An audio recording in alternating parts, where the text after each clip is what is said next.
Okay, wonderful. So good afternoon and welcome to bill hearings for the House Health and Government Operations Committee. I'm your chairman, Jocelyn Peña-Melnick, joined by my vice chair to my left, the wonderful Bonnie Collison. I'm going to go through some rules just to make our life easier. You'll see that some members are coming in, some have other bill hearings in other committees. It is not meant to be disrespectful. They will come back and they always watch the hearing as well, okay? But we do have more than a quorum now, which is wonderful. Please set your electronic devices to vibrate. I just did this myself. You do not want to be embarrassed, unless you have some good music to dance to, but I don't know. Mine will probably have some merengue and salsa. As a reminder, there's no food or drink allowed in the gallery because staff then has to clean it. You will see that we drink here because we are here for hours, so we have to stay hydrated. So thanks for understanding that. For each bill, this is the way it works in this committee. I have chosen not to time the bill sponsor. And this is because I think you need time to develop your story. But please don't take more time than you need to. The rest of the panel, the witnesses will have 2 minutes to tell their story, and there's also a timer that is displayed on the screen that tells the witness when it has expired. For the committee members, again, thank you for coming on time and for everything you're doing. Please adhere to our usual committee rules of 1 question and 1 answer, although I've been very, very lenient lately, but let's try to get back to that so that we are not here all day.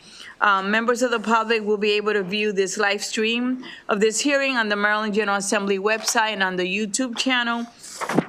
Today, the bill hearing will be in the following manner. I do exercise, and please, thank you for giving me the grace to change this order sometimes, depending on what's going on, all right? But this is it for now. At 2:05, we have first House Bill 396, followed by House Bill 405, and then House Bill 443, followed by 468, followed by 572, and followed by 428.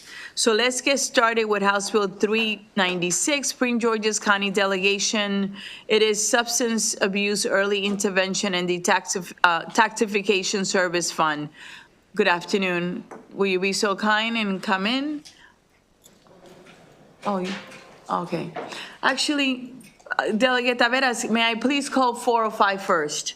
Because I told Delegate Ivey I would do that. So that's 405. It's a Prince George's County Hospital Cell of Patient Dead. Delegate Ivey, want to keep my word.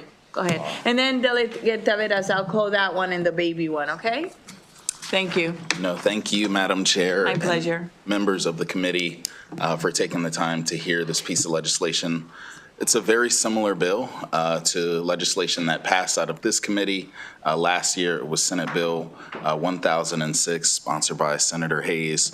This legislation is a local bill, specifically for Prince George's County, giving the county itself and other governmental entities the ability to purchase and forgive medical debt. I think we all know horror stories of individuals who have crippling medical debt and that it follows them for so long, and it's just a really bad situation for so many people.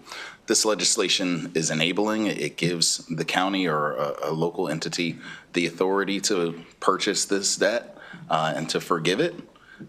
It is not funded in the same way that legislation was last year using ARPA funding, because we all know the situation here. This gives the local jurisdiction the opportunity to put money aside for this really important initiative.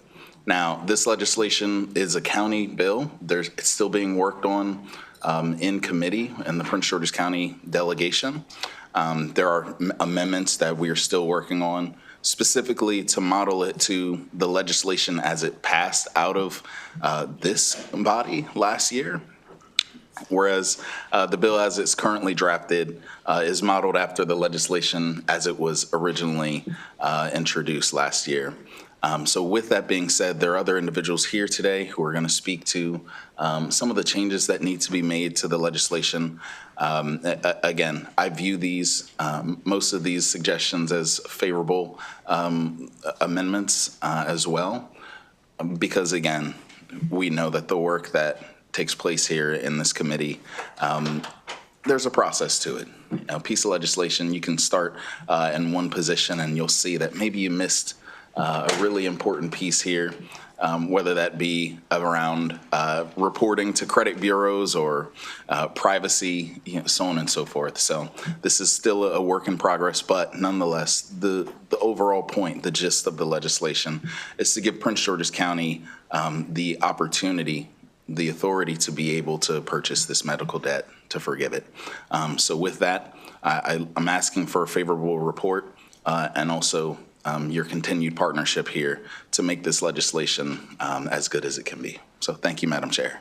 Thank you for all your efforts. I know that you and I spoke, and I recommend that you speak with the HSCRC. You have done so. Yes. I know they put in a letter, and I have received communication that they're working with you. Yep. So continue to work with them, and then let us know when that's ready. I'm going to open it up for questions now. Any questions from any of the members? Delegate Kaiser and Delegate Collison.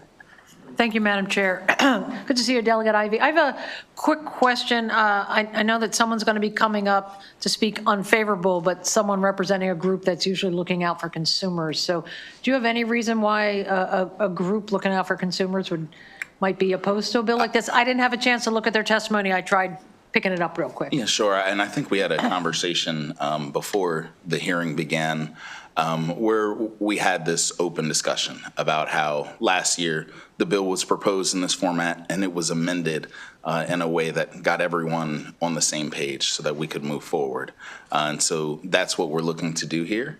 Looking to bring everyone's ideas and their expertise together so that we can get a product that's actually going to achieve the goals that are intended. So this is where we're starting, and of course looking forward to continue working with you and all of the individuals who are here to make sure that this legislation is actually making the impact that we're seeking out. So.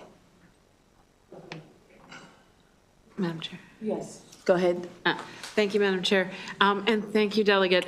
And I'm sorry if I was just not comprehending, but I guess I'm just listening for more confirmation that many of the things that have been recommended by the Economic Action Maryland Coalition, you are considering as amendments. Is that correct? Yes, we are, and still working on passing this bill out of the Prince George's County delegation as well.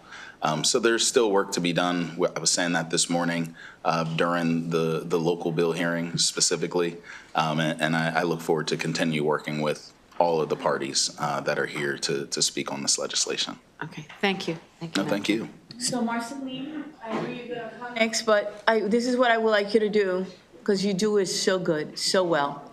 I'd like you to meet with the delegate, and I know that you have these provisions were in the bill that we passed last year. So we want to be consistent and not pass us, and he said it himself, something that is not as strong. Will you please work with him to make sure that the provisions that we have, not the pie in the sky, but the provisions that we pass here are actually in his bill? And if you can exchange information, I will be very grateful. Because I know you're coming next and he doesn't get an opportunity to come after you. And he's my, Prince George's delegation partner there. That would be great. So any other questions for the delegate? I see none. If you could address the questions, the points by Delegate Kaiser and Collison, make sure you Absolutely. continue to meet as well, and with the HSCRC as well. And then let us know when it's ready. Absolutely. And thank you Absolutely. so much for being so flexible, okay? Yep. Thank you, Madam Chair, and I really appreciate the time. You're from this welcome. committee. Thank you. You're welcome. Marceline, you're next. Come and give us your testimony. All right. Although I think we stole your thunder. Pretty easy, yeah, Right? it's pretty easy. You can blame Delegate Kaiser for that. I appreciate Delegate Kaiser and her question. I'm being funny. Good afternoon, for the record. Marceline White, Executive Director of Economic Action Maryland Fund, and Economic Action advances economic rights, equity, and housing justice through research, education, direct service and policy advocacy. Our direct service programs touch every county in the state. We are here with an unfavorable, but I did speak to the delegate prior to this, to the hearing, and last year, when you passed out the Senate bill brought by Senator Hayes, my senator, we'd done a lot of work with the senator to put strong consumer protection guardrails in place. And so, again, it's unfavorable right now within its current posture.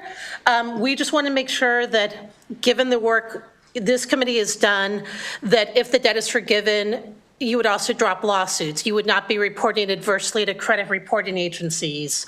You would stop collection actions. There'd be a sunset provision to make sure that this is working and we can evaluate it, and some limitations on debt relief. So I'm very happy to work with Delegate Ivey.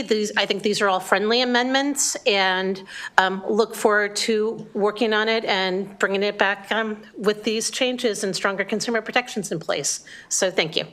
You're welcome. My ask is that it mirrors what we did last year. Exactly. We don't have trouble in the Senate because we're adding more. You know what happens? You add more and then you bring other people. Yep, we were happy with the Senate version last year, and so I think that's the idea, is if it can mirror the final version that went out in the Senate. Wonderful. Any questions? And I just want to say thank you, because you do such great work. Thank you. Like my son Shiro. Thank you. These consumer protection bills for years. Thank you. Thank you so much. Okay? I appreciate it. Thank you so much. This actually concludes the bill hearing on House Bill 405. Thank you very much. Now we have Delegate Taveras. You have two bills. I'd like you to bring both folders, please. You have House Bill 405, Prince George's County Hospital sale of patient debt. And then you have House Bill 443, baby food labeling, statement regarding toxic heavy metal testing terminology. Let's do one at a time. Let's do House Bill 405, Prince George's County delegation first. Oh, no, I'm sorry, 396. Which is Substance Abuse Early Intervention and Detoxification Services Fund Establishment. Thank you for correcting me. Thank you, Madam Chair, You're welcome. and committee members. I'm here to ask for your favorable report on HB 396, establishment of a detoxification fund for uninsured or underinsured youth. This is part of a package of bills related to youth addiction of fentanyl. While the original bill seeks to establish a $1.5 million annual fund within Prince George's County to cover detoxification services for uninsured, underinsured youth under 21, per my conversation with leadership, this bill will need to be converted to a statewide bill. However, this will, but at this time, we're currently calculating the allotment so that it could cover every county across the state. However, this will require a lot, like I said, a larger allocation from the Maryland Opioid Restitution Fund, which is calculated at this time, which is being calculated at this time. This fund would provide young people struggling with substance use the opportunity to receive up to 90 days of detox care, an essential step for effective stabilization and long-term recovery to be managed under the local behavioral authority of each county. For many young people without insurance or adequate coverage, access to detox services remains out of reach. Currently, youth facing addiction often fall through the cracks, especially those who are uninsured, homeless, or lack stable family support. These young people have limited resources, and without access to proper care, they are at a significantly higher risk of continued addiction, relapse, and even entry into the juvenile justice system. We just heard about it today at the State of the State address. By creating this dedicated fund, we provide a bridge to stability and offer these youth a path to recovery. Detox services of up to 90 days allow for comprehensive care, followed by residential rehabilitation services for substance abuse. That's HB 522, addressing not only the immediate effects of withdrawal, but also setting the foundation for lasting change. Studies show that longer detox days dramatically reduce relapse rates, increasing the likelihood that young people can successfully transition into further treatment and back to school and family life. This bill is also an efficient and impactful use of funds. By leveraging existing resources like the opioid settlement fund, we can increase access to life-saving services for our youth while promoting fiscal responsibility. Such funding would not only support our youth, but also reduce the broader economic and social costs associated with untreated addiction, youth addiction, which sums up about $200 billion. In closing, I urge this esteemed committee to recognize the importance of HB 396 and ask for your favorable report of this bill. Thank you. Thank you. So are there any questions for the delegate? I'm opening it up for questions. And I don't see, Delegate Bagno. And thank you for this bill. And I heard you correctly that you're working with the department and leadership to make this a statewide effort? They have requested that this become a statewide bill, yes. Okay, thank you. And we've confirmed that under this, the opioid restitution funds could be Yes. utilized, correct? Thank you. Thank you very much, Yes. Madam Chair. And are you getting the amendments drafted? We have drafted the amendment at present, what I come before you today is the amendment to shift it from a local bill to a statewide bill. But we now need to amend the bill to reflect that it go from Prince George's County to all local behavioral authorities across the state. So we need to add an additional amendment. So you need to call the amendment office and request those amendments. And Yes. make sure that the lawyer for the committee is actually my lawyer right here, Erin Hapwood, to my right. Make sure that she has those amendments, okay? Yes. And you also have met with the appropriation share, because it has a huge fiscal note, and it's going to be quite more if it goes state-wide. He's It's the at one that $2 million requested. now, but it's going to be more if it's statewide. It was at his request. Okay, all right, thank you. Delegate Hill. Thank you, Madam Chair, and thank you for this bill. I see that there's reporting out about the number of students expelled, the number of students who are insured and how many are uninsured. As envisioned, is this means tested? In other words, if someone has insurance that covers 90 days, do they still get the benefits of this fund paying for it? Or does the fund get to charge the insurance for a reimbursement? No. Okay. This is for uninsured or underinsured youth. If you're fully insured and covered for 90 days, the insurance should be able to cover it. This should be supplanting for those kids that don't have that coverage and are homeless. All right, I may have missed that because I don't see that. The other thing in the fiscal note, it notes that the way it's written, the fund, should they come from the opioid restitution fund or wherever they're coming from, can only be used for the program itself and not for the administrative costs.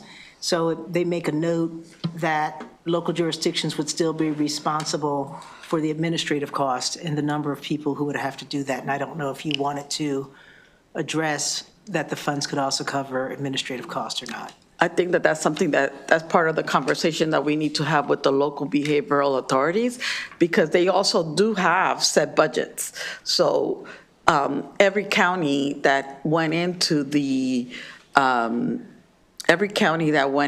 settlement has money. This would be part of the statewide money that we're talking about. Okay, thank you, Madam Chair. Delegate Hutchinson. Thank you. And then Gazzoni. Thank you, Madam Chair. So if this does become a statewide bill and every county has to implement this, and right now it's coming out of the special opioid fund, but if that fund were to go away, would it still be mandated that each county would have to continue to provide this program? Not at this time. Thank you. Well, that's probably something that all the bills that are part of this package will terminate with the ending of the opioid fund. Thank you. Chair. I just wanted to get some clarification on who all is covered by this, because I know it says expelled students, but I also just heard you say something about homeless, and I'm curious whether all of these, whether being involved in the juvenile services system is part of the requirement too, or if it just expelled. So that was a little bit of a, we needed to correct that language. The school system does not expel students per addiction, so we amended all that. It's a very heavily amended bill, and apparently because it never got a chance to fully come out of the delegation, there are several amendments that you would need to see to get the full picture. It's a cleaner bill now. Okay, so can I just follow on? Thank you. So, so sort of the direction you're going in, can you sort of tell us what the population is of the direction you're going in? So I'm basically targeting children that are homeless and drug addicted, because by the time they're living out on the streets, we're talking about kids that are on average, based on my experience of working with these kids, we're talking about 13, 14 years old to 18, 17 to 18 years old. And those are the ones that I'm seeing right now. Okay, so I'm just curious what the identification process is. Who's that going to come from in terms of who's identifying children that should be into this program? So that's actually a very good question. I'm glad I'm helpful. Right now, I'll be honest with you, right now, I'm working with someone that is just a neighbor, and we're identifying these kids, talking to them, and getting them into detox. That's how I've been doing. We've been driving at 2, 3 in the morning, but I can't do the whole state, right? Obviously not. So the thing is, we gotta be able to figure out if there are resources, there are organizations that work in this field that are supposed to be doing this. Right now, there are parents that I've been talking to who've been led to the local behavioral authorities, but right now,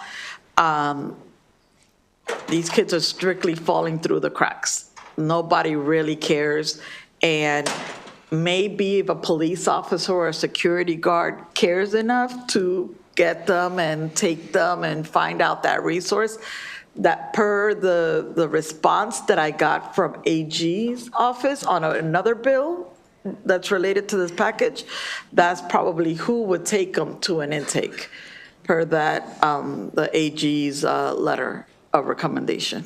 Thank you. Are you done, Delegate? Okay, wonderful. And I did have Kipke, and then I have Kerr, and then I have Hill. Thank you, Madam Chairman. Delegate, I appreciate the work that you're doing, and I recognize that it's a very serious problem, and I commend you for going out in the middle of the night to find people and to help them. It's really wonderful. Yeah, I don't sleep much. My question for you, though, is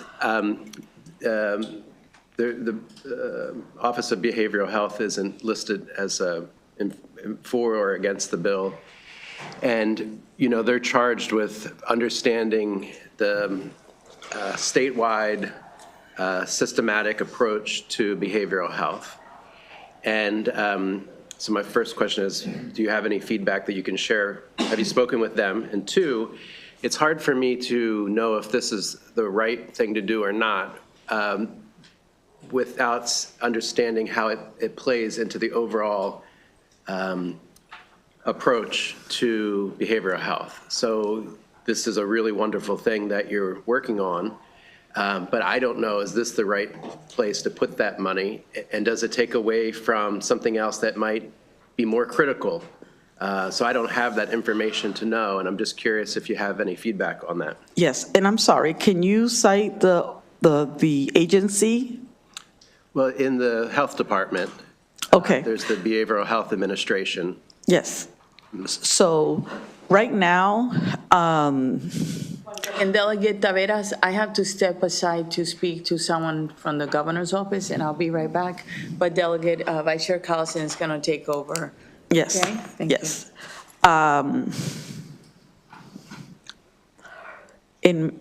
I'll speak to this. I will say that the largest concentration of addiction in the state of opioids is Baltimore City. They just received, because they went into the settlement alone, they just received a bulk delivery of over, I want to say, $460 million just for the city of alone. The rest of the state, we've got to grapple with what the $3 or $4 million that each of us has, plus what the state got, which at this point is about $50 million across every year for the next 10 years, right?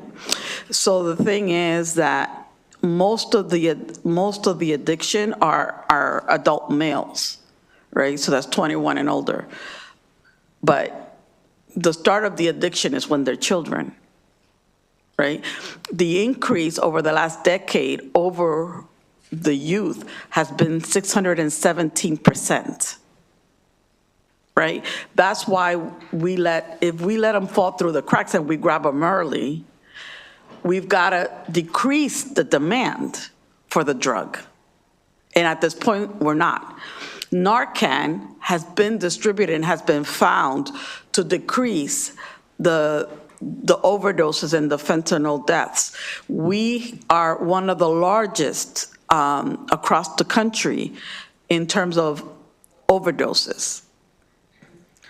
However, what I have found is that overdoses are managing the addiction of these children. So letting them get more addicted over time and allowing them to mitigate that addiction through the use of Narcan. But if we allow, so the package of bills to speak of, and I'm sorry if I'm going a little bit too winded on this, is to identify chronic absenteeism, which would be a gateway, then identify preventive measures for them to identify whether the things that they're taking is laced to fentanyl, pills, powder, or liquids. And then if they have ID issues in getting, if they're already addicted, let's identify ways to get them into detox through the identifying them correctly, and then looking for ways to get them into detox for 90 days, because that's the most effective, and then finally getting them into a residential rehabilitation program for at least up to a year.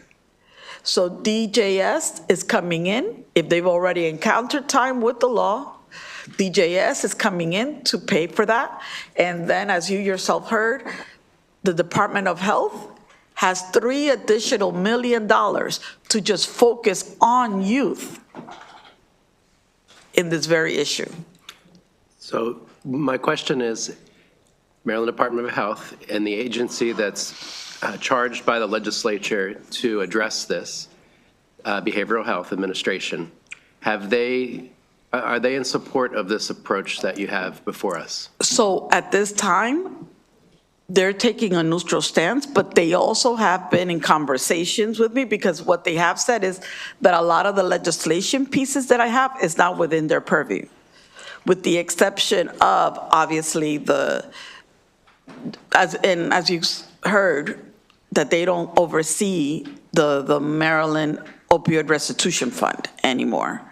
So they haven't felt the need to opine on a lot of the things that I have put before you.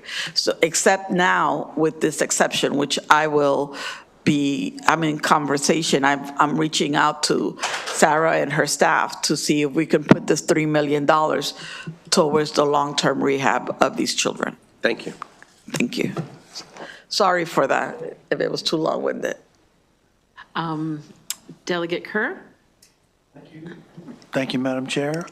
Delegate Taveras, since deciding to take this bill statewide, Have you had a chance to speak with Secretary Kelly in the Office of Opioid Response? Yes.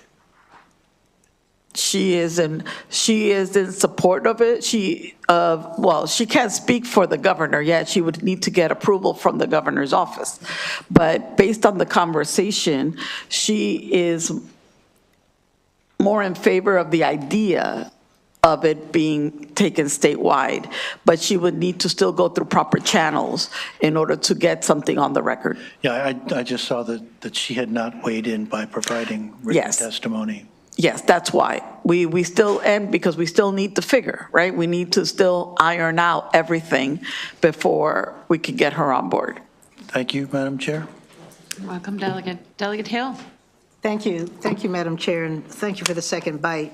I'm reading the letter from the Maryland Recovery Housing and Treatment Centers Coalition, and they note that this particular legislation and the approach aligns with best practices in behavioral health and public policy to disrupt cycles of addiction, incarceration, and socioeconomic instability. I think one of the questions that I heard within Delegate Kippy's question is if we're trying to be strategic in how we target the funds, what evidence do we have that this is a best choice, and they suggest, Yes. and I don't know if you have evidence of that, but I'm also curious, because the bill doesn't specify, and maybe the other bills do, it says treatment, but it doesn't say inpatient or outpatient.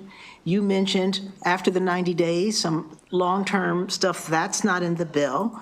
I know that it generally takes about 2 years to break an addiction, and you also said we're no longer talking about students who are expelled because they don't expel them for this. We're talking about people who are homeless. So how are the additional supports they need, particularly if they're being treated outpatient, is that another bill that's doing what we would call the wraparound to make sure that this is successful? So the bill that the revised bill with the amendments, correct for a lot of that language. Okay. That's the first thing.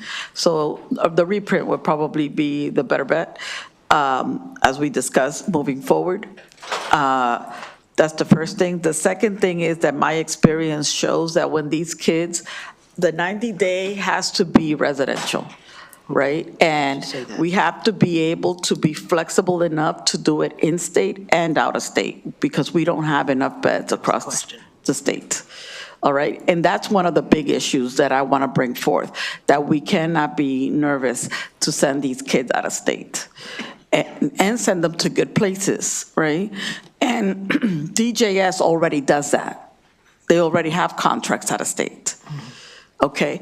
And if we could piggyback on that and we look at the data, the metrics of how successful these kids are in terms of recidivism, in terms of graduation, in terms of long-term outcomes of these kids, we'll be in a better position to say that that's a better return on our investment. And additionally, my experience has been that when we don't have proper case management and these kids go in through for 7 days, 21 days, and they send them back home, my experience has been they're back on the street taking drugs within a day or two, within a week. Mm-hmm. And not only that, they're probably getting on xylazine or something harder. So I don't want, to me, that's a waste of money. Okay. And to your point, we talk about the number of students expelled. I know that's being amended out. The number of uninsured and underinsured minors referred, just not even on addiction, but just referred to the department. If we're going to do that, I do think in your amendments, it should also talk about outcomes, 1 year, 2 years out from the program. This should be No, for sure. Track. Thank you. That's right. Okay, are there any other questions from the committee? Seeing none, that concludes the hearing on HB 396. Thank you very much, Delegate, for the presentation in your bill. And we are going to move to, I have two of these. We're going to move to House Bill 443, which is also Delegate Taveras, and it's baby food labeling statement regarding toxic heavy metal testing terminology. Delegate? Thank you. Well, this is an easier bill. Thank you, Chair Collison and members of the committee. I'm here to request your favorable report on HB 443, baby food labeling statement regarding toxic heavy metals testing terminology. I'm here today to express my support for this bill regarding baby food labeling. This bill proposes a crucial update to the terminology used on these labels, on the labels being used, changing toxic heavy metal to toxic element. We have been working closely with the state of California on this issue, and this change aligns with similar legislation they have enacted.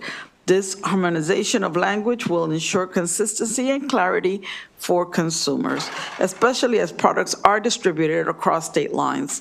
It also reflects a more accurate and accessible way to communicate the potential risk associated with these elements.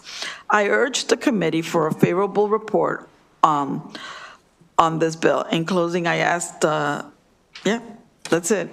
I guess this was a rush. Thank you, Delegate. Typing. Delegate, do you want Sarah Price to come up before we start open to questions? Sure. Sarah, you want to come up and testify?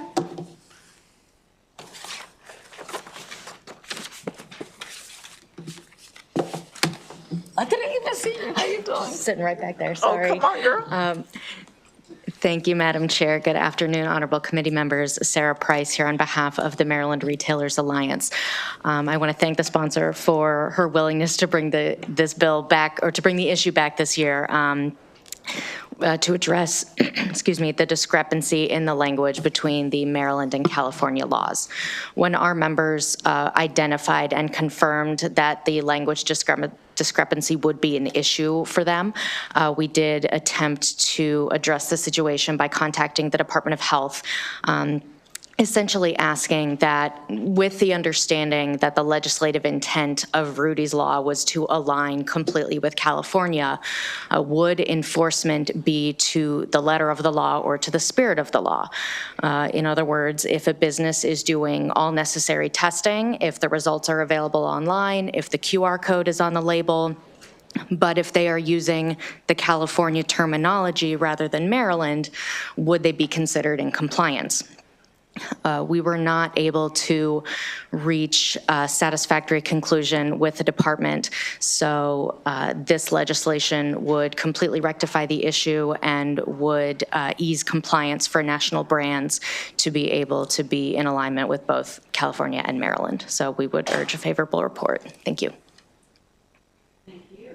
Are there questions from the committee? Oh. Delegate Hill. Hi, thank you for that explanation. I'm still confused. What did we do last year and what does this do this year? In detail, I'm not seeing the difference.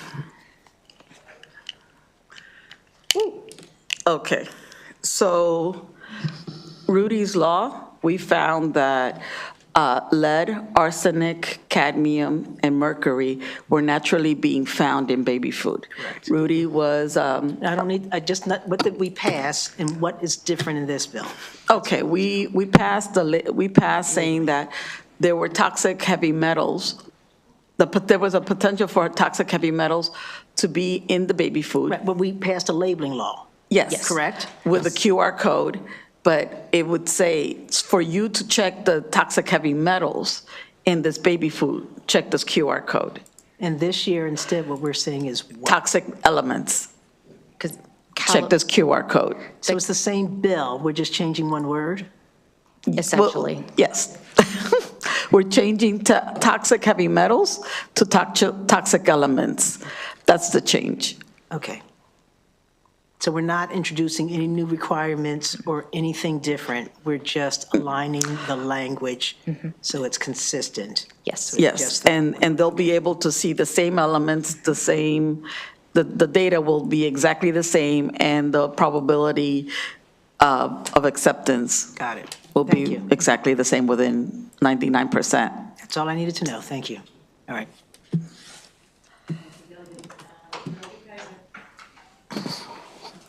Thank you, Madam Chair. Delegate Taveras, I just want to make sure I wrote it down and I understand it correctly. And following up on Delegate Hill's question about the language change being from toxic heavy metals to toxic chemicals. No, elements. Toxic elements, okay, thank you for that correction. I imagine is that only a word change, or does it in fact Yes. add to what's being noted? Okay, thank you so much. I would add that the letter of information from the Maryland Health Department simply says this makes it easier for the companies because they're doing the same thing nationally. Yes. So, yeah. I'm In with fact, you, Delegate. in the bill, I made sure that that they still retained the language of toxic heavy metals in the description of the bill. It was just in the clip where we're having the labeling that it should read toxic elements. So people can still read the bill and see the toxic heavy metals that we're discussing. Great. Okay. Seeing no further questions, that completes the hearing on House Bill 443. Thank you very much, Delegate. Thank you, everyone. Sarah. And we move to House Bill 468 from Delegate Alston, petitions for emergency evaluation.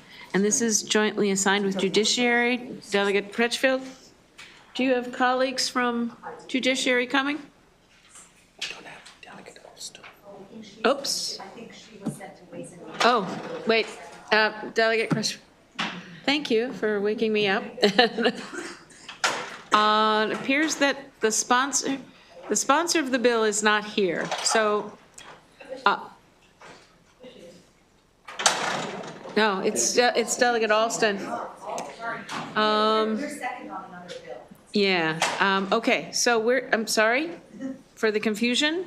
We are going to move to House Bill 572, Delegate Kipke, which is public health opioid overdose reversal drugs. Yeah, you guys just, he's not all the way down yet, and since. Your witness is not here? Okay. Have to walk around from my office. Okay, then we'll let Delegate Kipke go. Okay, Delegate Kipke's bill's public health opioid overdose reversal drugs. And you have your whole panel here. Go ahead, Delegate. Thank you, Madam Chair. House Bill 572 is a bill that would require the standing order in the state to include all overdose reversal drugs that are approved by the FDA. Currently, it's limited to certain products, and there are new treatments constantly coming online. Some are very exciting, and some are excluded. And so this will allow them to be on there. It doesn't require that they be stocked. That was an issue of contention with the health department previously. Some cost more than others, and so we need to be frugal and intelligent economically in our approach, and also medically, of course, as well. So my belief is that all the treatments that are available people should have access to them. I don't think necessarily that the state should have to pay for all of them, but it's all of the above approach to combating what continues to be a major health issue in our state. So with that, I ask that the committee favorably consider House Bill 572. Thank you. Thank you, Madam Vice Chair. Still my favorite delegate. My name is Eric Alley, and I'm here today on behalf of Indivior, a company that makes one of these drugs that are not in the standing order. And I have written a whole big long thing here because there's a lot to cover in 2 minutes. But instead, I'm just going to show you there are 37 states that do standing orders. 20 of those states have already done this, and I have downloaded it on your system, and you can see, you should know how many pages something is before you send it to print, and I didn't do that. This is the standing orders from the 20 states, and you'll find they're very thoughtful, they're very thorough, they're not just throwing things out there, but all of these states in their own way have figured out how to do this. Most of these states do all FDA products. Some of these states have named OPVI specifically. We think all FDA-approved products is better because who knows what's coming up next. But anyway, if you read these documents, you will see that we are kind of behind in all of this. They've thought it through, they've put it in writing, and they don't make anybody do anything. So just food for thought. In addition to those 37 states, there are 13 additional states that don't have standing orders that one way or another have made it possible for people to get OPVI or all FDA-approved products without having to go and getting a special prescription. So you also have on this piece of paper the list of those states, so you don't have to go through all of our stuff. So we have put into the bill that nobody is required to stock this product, and nobody is required to have to offer it. And we'd openly agree to the state also not having to supply it. We think we covered that, but if that's needed. All we're asking for, because this is how people get their overdose reversal drugs, is that it be available if someone wants it, that they can go somewhere and get it. And with that, we urge a favorable report. Thank you.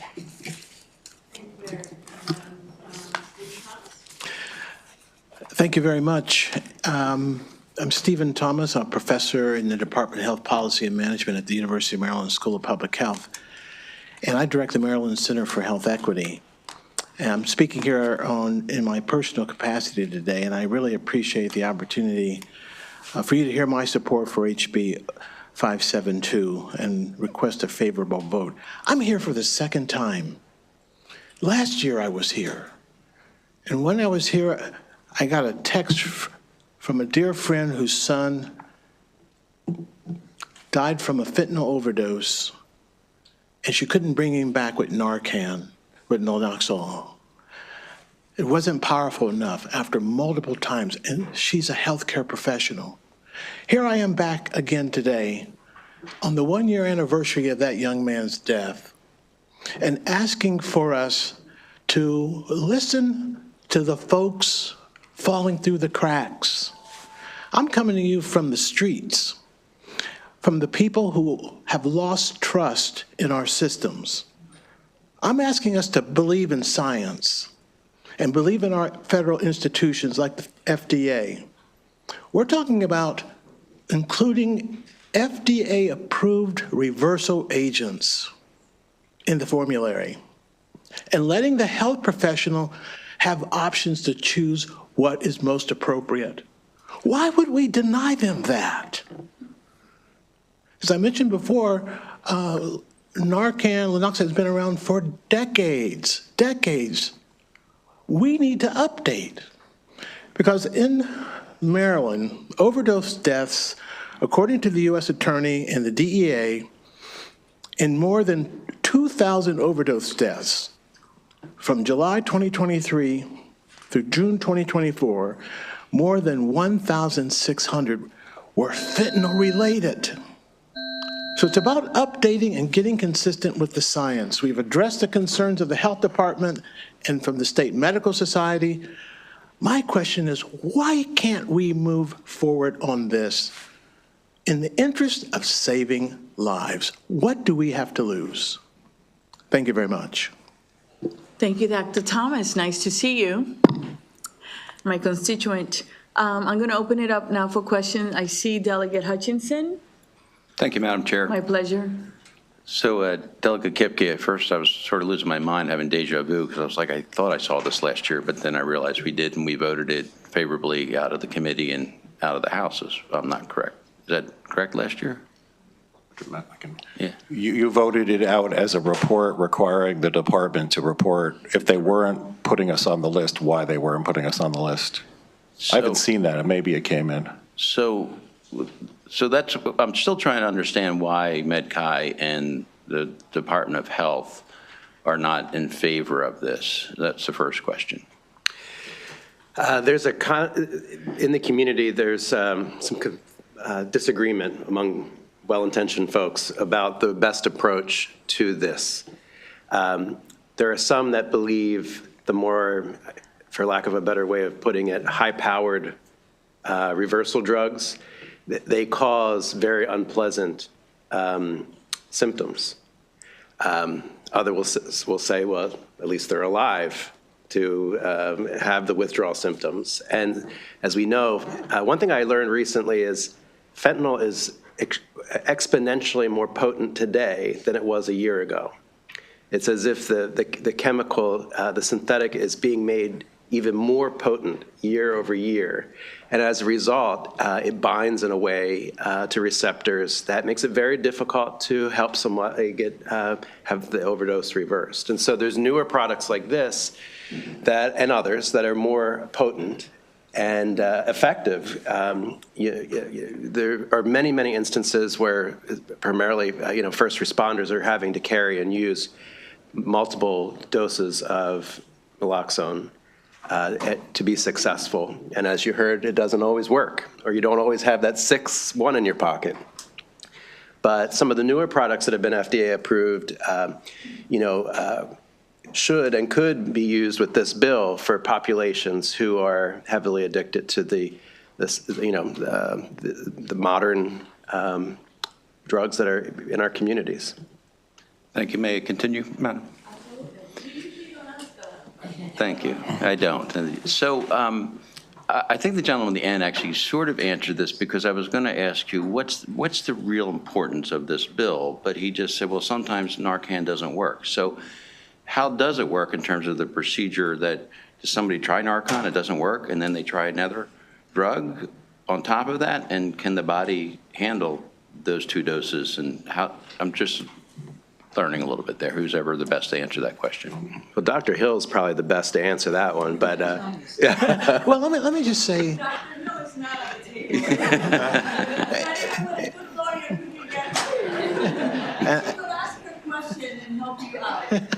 And I would defer to the medical experts around the table. But at the end of the day, it's about saving lives. So if you use a more powerful reversal agent, and that person, when they wake up, is really upset they're not high anymore, and they're starting to experience, the withdrawal, at least they're alive. The alternative with the fentanyl and other new chemicals, you don't have a whole lot of time to reverse them. And so we want to give the medical professionals, the first responders, a choice. Let them decide what's most appropriate at that moment. Right now, it's not on the formulary. They don't have a choice. So why not follow the science? Why not believe the FDA has done their homework and get this done? But so it's not you try Narcan, it doesn't work, you try the other one. They have to make a decision immediately as to what they think is the best one at that time? And I'll trust their judgment at that time and give them all the tools in the toolbox to use, especially our first responders. Thank you. Thank you, Madam Chair. Delegate Johnson, followed by Hill. Thank you, Madam Chair, and thank you for the bill. So the naloxone is effective about 97% of the time.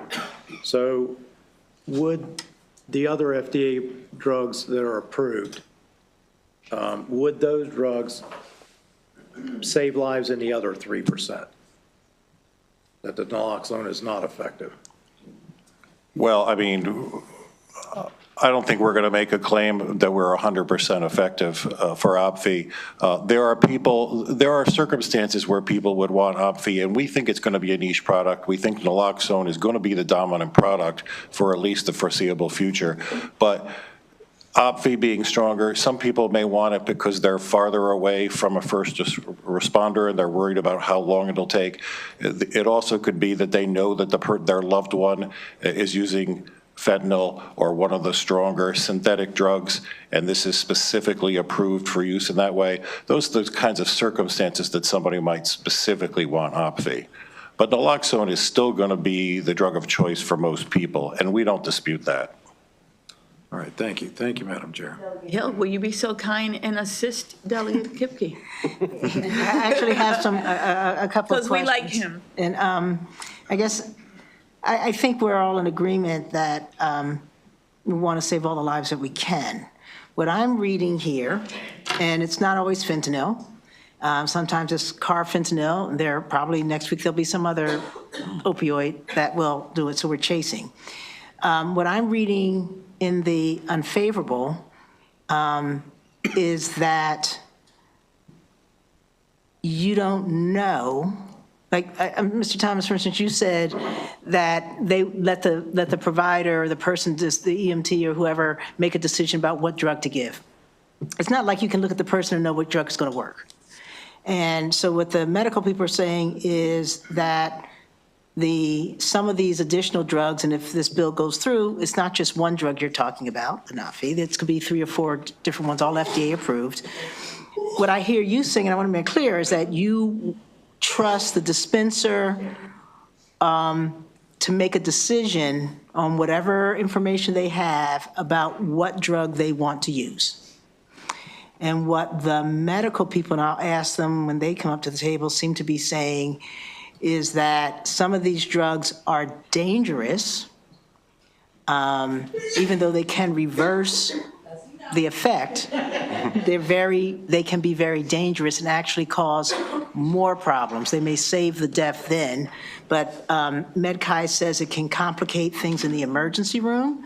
It can, let me just find I'm going to read it exactly to you, because you won't get another chance to come back, although Delegate Kipke can certainly ask questions. Let me read this paragraph. Additionally, clinicians have raised alarms about nalmefene's potential to induce more severe opiate withdrawal symptoms compared to naloxone. Again, they may have worse symptoms. They're saying more. Given that nalmefene binds more strongly to opioid receptors and has a prolonged duration of action, there's a significant risk that its use in overdose reversal could complicate recovery, prolong withdrawal symptoms, and these are especially problematic in emergency settings where immediate treatment is critical. There's also concern that these prolonged withdrawal symptoms could overwhelm emergency departments, leading to more extensive treatment requirements and longer observation times. So I just want to be clear, Delegate, that what I hear you saying is not that that's not true, but that may be true, but you'd rather let the prescriber weigh those issues than for this body to block their ability to even make that choice. Precisely. Better the ER than the morgue, because that's what we're looking at. Thank you. That was a very clever question. Almost like a lawyer. Almost like a lawyer. I don't see any other questions at all. So I want to thank you for your testimony, and this actually concludes the bill hearing on House Bill 572. Next, we're going to go with Delegate Embry, House Bill 428, medical debt complaints for money judgment and real property liens. And with us, we have, will you be so kind and, oh no, you're waiting for Olson. I'm forgetting that. You're confusing me today, Olson. Okay. Thank you very much, Madam Chair. You're welcome. You can come up and bring your panel, the entire panel. absolutely. You can even pull up a chair if there aren't enough chairs. Thank you very much. You're welcome. And thank you for hearing us a little bit early. You're welcome. May I start? Yes, please. Thank you. So, Madam Chair, Madam Vice Chair, committee members, it's wonderful to be here, my second favorite committee after Judiciary. It's a real pleasure. And this is a bill that we brought last year, and you very graciously voted it out. It got stuck in the Senate. We have, in the interim, improved it. So there is a difference, but it's still the same purpose. And I want to thank the Vice Chair especially for helping us work through those challenges in the Office of the Attorney General and Economic Action Maryland and Legal Aid, who could not be here but is very supportive and was involved. So what the bill does, and I won't go into too much detail because you heard it last year, but it protects a person's primary residence from medical debt collection.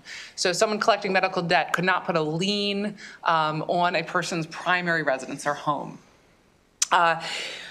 So what we added from last year, what we learned last year is that in addition to just preventing the placement of a lien, there's also in Maryland a process when a money judgment when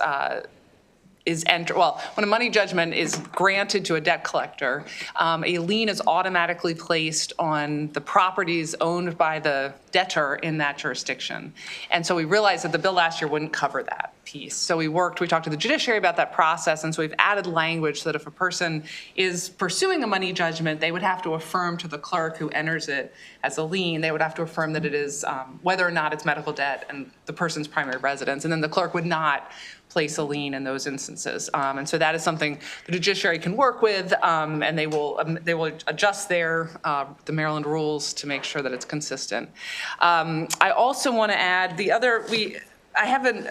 we've been working with opponents who are in the debt collection business on this issue of credit cards that are used for medical debt.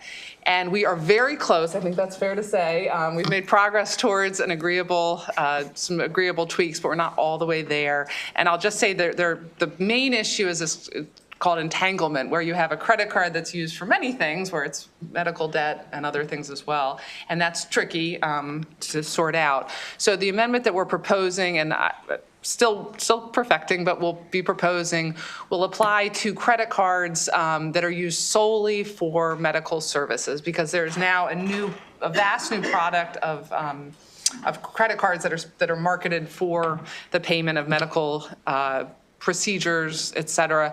And there's different categories, and some can be used just for medical debt, and some can be used for medical debt plus other wellness goods, spas, health-related issues that are not medical. So what we're trying to do is limit this bill to those that are solely for medical services and products. But again, we're not entirely there, but I think close.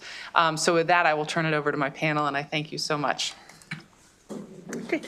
Good afternoon, Chair, Vice Chair, members of the committee. For the record, Marceline White, Executive Director of Economic Action Maryland Fund.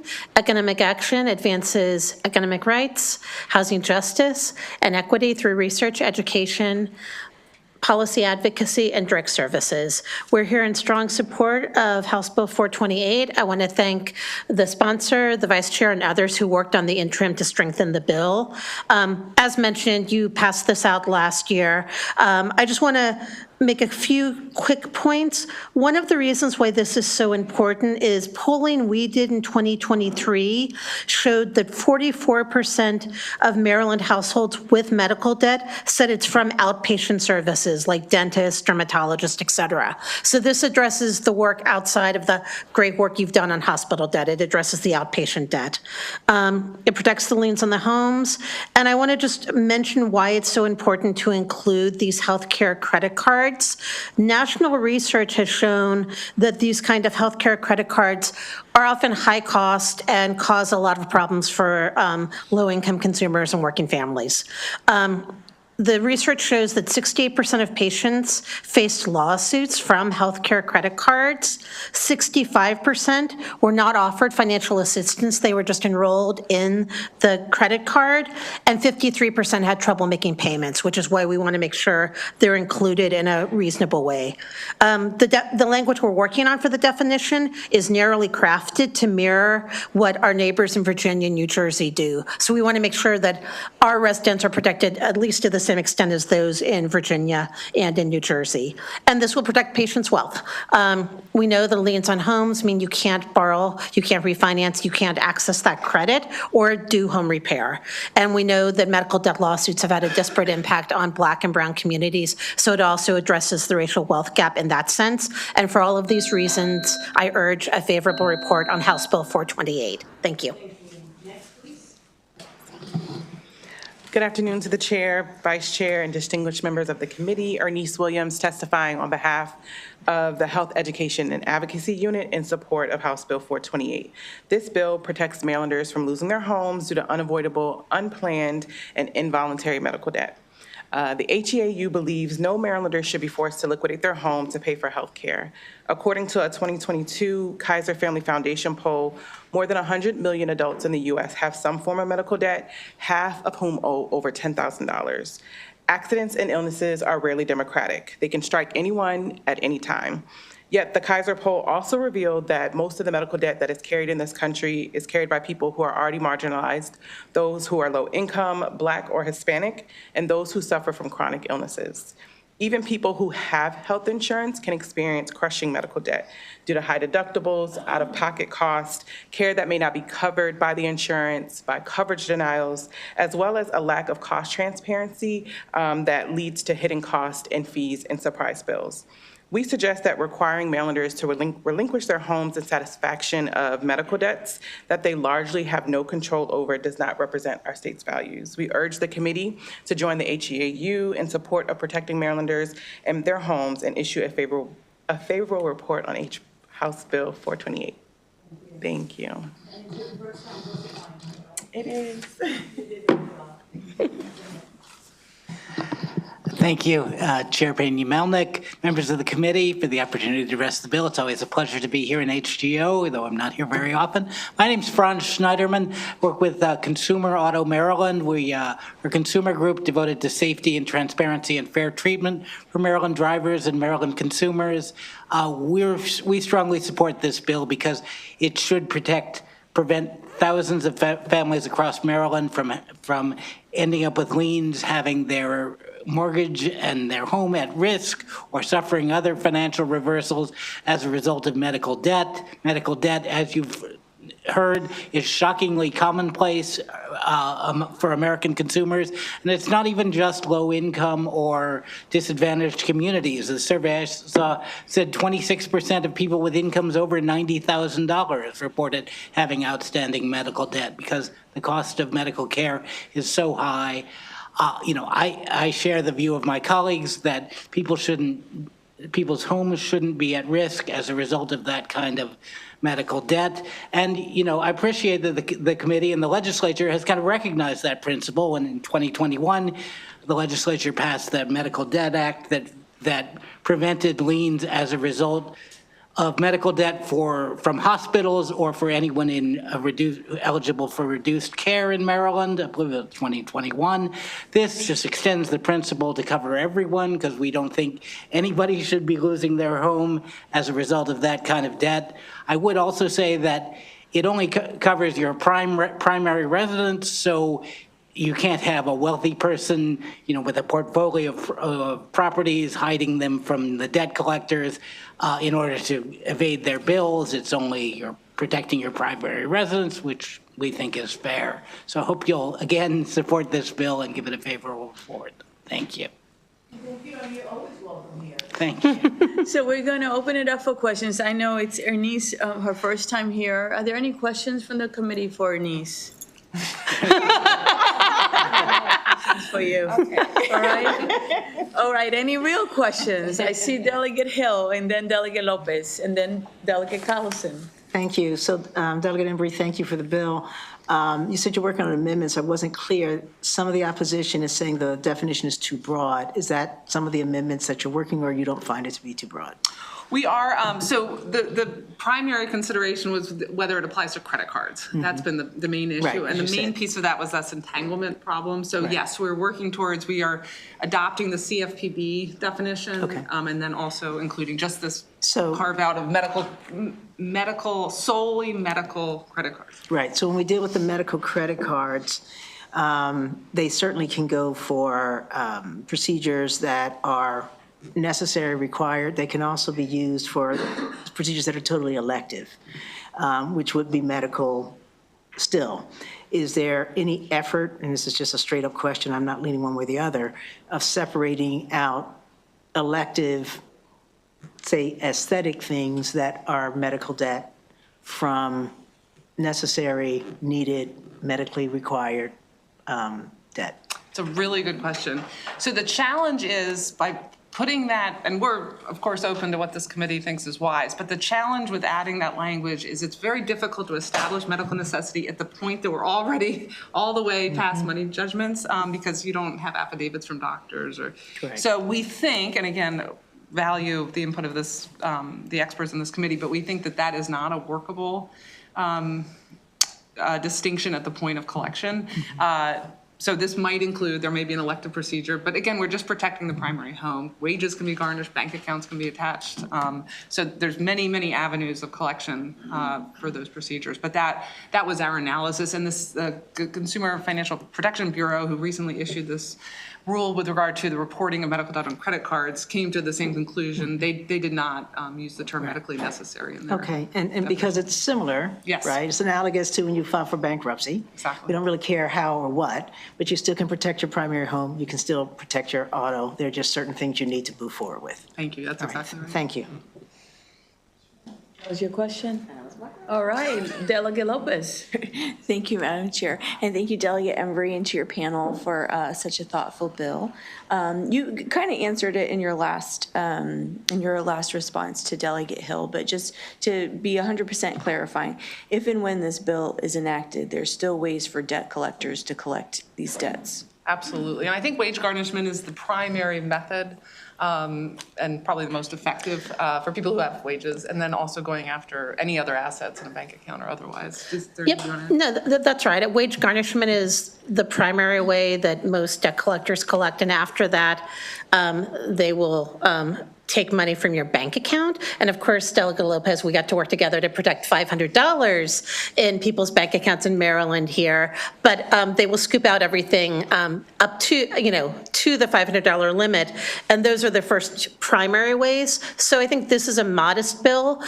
New York bans garnishment completely for medical debt. So we're really trying to take a middle of the road approach by making sure your home is protected. Thank you. Thank you. And I remember the delegate, if I'm not mistaken, Delegate Morgan liked this bill last year. He did. Am I mistaken? Yep. You did. I remember you. Yep. Yeah. I don't see any other questions, so thank you so much Thank for being you. with us, Thank you. okay? And please, get those amendments to the subcommittee, okay? Absolutely. Thank you. We do have next an unfavorable panel. We have Scott Whiteman, Lisa Jones, Michael Lagana, and that's it, okay? Good afternoon. Good afternoon. How are you? Well, thank you. Who am I missing? There's another person. Michael Lagana? No, you're not going to, okay, great. Not great, but thank you for letting me know. Good afternoon. Who would like to get started? Sure. Good afternoon, Madam Chair, members of the committee. I'm Lisa Harris-Jones, and I'm here on behalf of PRA Group. PRA is a publicly traded company, and through their subsidiaries, they buy portfolios from major financial institutions of debt, and they work with consumers of that debt to help them pay off their obligations. So we're not here in opposition of the intent of the bill. We've been working with the sponsor, as was shared, with the definition of medical debt. We believe that it should mirror the definition of the Consumer Financial Protection Bureau that was passed. The ruling was passed in January, I believe, of last year during the Biden administration. We're pretty close. Our ask is that the definition mirror Virginia. The perfect definition is what we see on the federal level, but there's some language that the sponsor is trying to work with, and it includes the word goods, medical goods, which then pulls in the medical credit cards that a lot of people rely on that give that deferred payment for maybe a year or so. And if you were to put that language in that definition that Virginia does not have, we like Virginia, now we're right back where we started. And there's no way for my client to differentiate what's medical debt and what's where you could go into a Target with a medical credit card right now, buy, things related to, I don't know, it could be, you could buy Tylenol, you could buy pharmaceutical items, but you could buy a tire. And so when that debt is purchased by my client, all they see is a $500 charge from Target. And they're exposed to the possibility of violating a law. So they want to make it very clear that it's only medical debt. And so that's what we're trying to work out right now. And if you were going to choose a definition, and I think they mentioned it, it's Virginia. And so with that, I mean, we're in opposition, but we're hoping we can stand down, be neutral, and this bill can pass with a good definition. Next. Good afternoon. I'm Scott Whiteman. I'm president of Levy and Associates, which is a multi-state law firm. I have been practicing as a debt collector in Maryland for 20 years last month. The Maryland Creditors Bar, I'm also a member of the Maryland Creditors Bar Association. We are not taking a position against the spirit or the intent of this bill. However, there are some litigation encumbrances that I think are severe enough to the creditors bar that we do need to take a position against it. And the two litigation encumbrances that I'm concerned with are by shifting a burden to all of the non-medical debt plaintiffs to sign some sort of an affirmation or certificate to the court that says this is not a medical debt, puts a burden on all of those non-medical debt collectors to affirm something as not medical debt, in addition to the issues addressed by Ms. Jones, but just the actual extra effort put on the debt collectors. And then the second litigation encumbrance that I'm concerned about is the idea that a judgment lien, a money judgment is a judgment lien throughout the circuit courts and in Baltimore City. They are one and the same thing. So the practical effect of saying that before we take a lien, we would need to certify this is not a medical debt, that would put the certification forward into the complaint itself or in some other way, or we would run the risk of accidentally violating the intent of the law, of the proposed bill, simply by taking a judgment. And I don't think that's the right method either. I think there's other ways around it, perhaps saying that a lien would be unenforceable against a medical debt or other such things, but to prohibit the mere possessing of a lien when the lien is automatic in many, many instances, throughout the circuit court and in Baltimore City for every money judgment was just a burden that the creditors bar would like to see us try to figure a way around to achieve the spirit, the intent of the bill without encumbering all of the debt collection efforts that happen in the state of Maryland. Thank you for your testimony today. We appreciate it. I'm going to open it up for questions now. Delegate Vice Chair Collison. Thank you, Madam Chair. Hi, Lisa. Good to see you. And I appreciate you working with the sponsor. I really do. And getting us this close. Mr. Whiteman, I wasn't clear, and again, it may just be the day, that if what Ms. Jones was recommending meets that the language, I think you said Virginia, right? Is the preferred language? Does that meet your concern, or are you raising other concerns? It would satisfy my first concern about the burden on the debt collector to a degree. But the lien issue itself, there's just the fundamental, they are the same thing. A money judgment is a judgment lien. There's not a second piece of paper that makes it a lien in Baltimore City District or throughout the circuit courts. They are the same thing. So I don't know if you can get around that other than to say, and this would be my suggestion, you cannot enforce that lien, right? Because to a degree, a lien, a money judgment, a lien, yeah, it's real, but it's sort of not real. It's a vapor. It's not really a lien until you hire the sheriff to put his boots on your front steps to say, I'm taking your house. So the better proposal would be to say, don't do that. But merely having the lien, the judgment itself, is not the same thing. That's my point. Okay. I hope that's helpful. Just need to think through that a little bit more, but I do understand it now. Thank you. Thank you. Delegate Olston. Madam Chair. You're welcome. So I just wanted to be clear. You said having the lien, it seems like you're insinuating that having the lien has no effect, but having a lien and a judgment does have an effect on one's credit and their ability to obtain credit. Isn't that so? I guess, Ms. Jones, you should speak on behalf of PRA specifically, perhaps. But on behalf of none of my clients permit me to speak about the impact of credit reporting because CFPB suggests that if I speak to the impacts of credit reporting to a consumer, I might be misleading them into making a payment.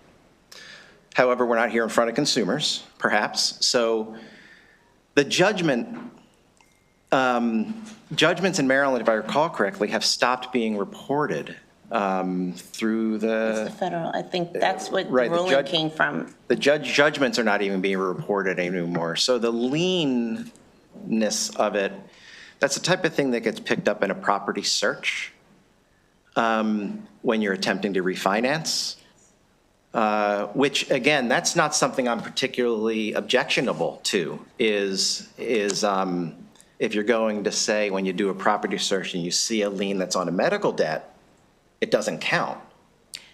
I think we're comfortable with that. But the idea that I cannot literally have a judgment because it is a lien, that's my impasse. I think that's kind of the purpose of the bill, because the liens and the judgments are the problem. And it's a problem for people who are poor trying to get medical care. And when these things go on their credit or on their homes, it makes it difficult for them to then do other things that they may need to do with their lives. I just wanted to be clear for the record that it is a problem, even if you're not enforcing it. Thank you. May I do a follow-up, Madam Delegate, Ms. Chairman? So I just want to make sure we're talking the same way. I'm concerned that maybe we're not, though. If I understand the bill and sponsor's intention, it's not to prevent judgments. It's to prevent judgment liens. And my position is they're too close to the same thing that they're hard to separate in certain instances. But I think, Madam Delegate, you're saying that's the point. We shouldn't have a judgment on a medical debt. And that would greatly change my position to be, disfavorable with the willingness to work, as opposed to absolutely hardline no. We do need to be able to secure a judgment for our medical doctors, for our medical clients, I mean to say. Thank you. Welcome. Delegate Gazzoni, I did not forget you. Thank you. Thank you, Madam Chair. I think my questions are sort of in the same space. I proudly profess to not be a lawyer. So I'm fairly sure if that I was ever in a place where I was having a judgment against me with regard to medical debt, and it was explained to me that involved a lien, but don't worry, it won't be enforced. I'm not particularly comfortable with that. So speaking from that point of view, I'm not sure how to address that issue. If I may, I would Sure, say, absolutely. so let's say it's you and me in court under the current law, right? You're 100% correct, right? Don't worry, I won't put a lien on your house, right? I mean, right? Under the intent of, as I understand the bill, the lien would be unenforceable, even if I tricked you and said, I won't enforce. It wouldn't be enforceable. Or even if, and this would be wrong, even if I said, no, I could take your house. Well, the law says I can't. So I think you'd actually be better protected in the instance that the bill was revised to make it clear that you cannot enforce the lien. Because at this point, we can enforce the lien. I don't, for the record. None of my clients permit me to. But that's why we don't care about the intent of the bill. But we could. Whereas if the bill were changed to say, but you can't enforce, then we couldn't. And then you wouldn't have to worry about me assuring you that we won't. Because my client will assure you that we won't. And my client is not lying to me. They could just always change their mind at a later date. I hope that's making sense. And if I could wish I wasn't a lawyer too, I might, but it's a little bit late. So I pretty much followed that, and I'm not reassured in the least. Just saying, Understood. if I'm the consumer. Thank you, Madam Chair. You're welcome. And I appreciate the respectful exchange as the chair. Thank you. Delegate, did you have a question? I kind of saw you like. I was trying to frame a question, and then I don't think I really need to ask one, but since you called me out on it, but thank you, Madam Chair. You're welcome. So the difference is a judgment is a court awards a judgment to a person if they're found guilty or negligent or whatever. A lien is placed actually on the property. So if I understand the bill correctly, this is preventing a medical lien from going on the property, but you still can get a judgment. If the bill sponsor is shaking their head, so I thought I understood this. Maybe this whole exchange made everybody, including me, confused. Right. No, and I apologize to the degree to which I'm doing that. That's part of my 20-year apology tour here. I am a lawyer. I'm so sorry, but. So I understand your employer doesn't want to force the lien, but that's a card that they could play under the current law. Yes, Isn't that so? Yes, but can I attempt to answer what I think was your first question, though? Sure. And I mean, I'll do both or all, right? But Maryland has basically, the district court and then 24 circuit courts, right? A circuit court judgment is a lien. There's no second piece of paper. The judgment issues, it's the money judgment, and it's a lien on all property, personal or real estate, within the county where the judgment is against the defendant who it is against. So that includes your home, your second home, your car, your skateboard. It doesn't matter. In the district court, that's the same rule for Baltimore City, and that lien is as broad as Baltimore City. And then in the other 23 districts in the district court, you have to follow your second piece of paper. And that second piece of paper is what gets recorded up into the circuit court. Real quick follow-up, Madam Chair. So is there any other exemptions in Maryland law that where you would get a judgment but not get a lien? Is there any exemptions? I am not aware of any. Thank you. So I don't see any other questions. I usually wait to the end, but I do have some clarification, some questions. With the Virginia bill, did you get to testify in the Virginia bill? The gentleman? No. Mr. Whiteman? Nope. Okay. And if we were to accept the definition of the Virginia I go bill- away. Excuse me? Go away. I'd be very happy. I know you will be happy, but it addresses one part of your concern. It does. But it doesn't address the other, That is right? right. Is that what you're saying? That is right. Okay. The creditors bar and PRA are aligned on point 1. Right. Yep. But the lien affects access to credit, correct? Having a lien, can we agree that having a lien affects access to credit? I don't. You have a lien on your home, you cannot go get credit, right? Against your home. Against right. your home, am I right? Correct. That's largely true, yes. Okay. Yes, No, I'm no, it is accepting that true. premise. It is true. No, we can disagree, but those are the facts.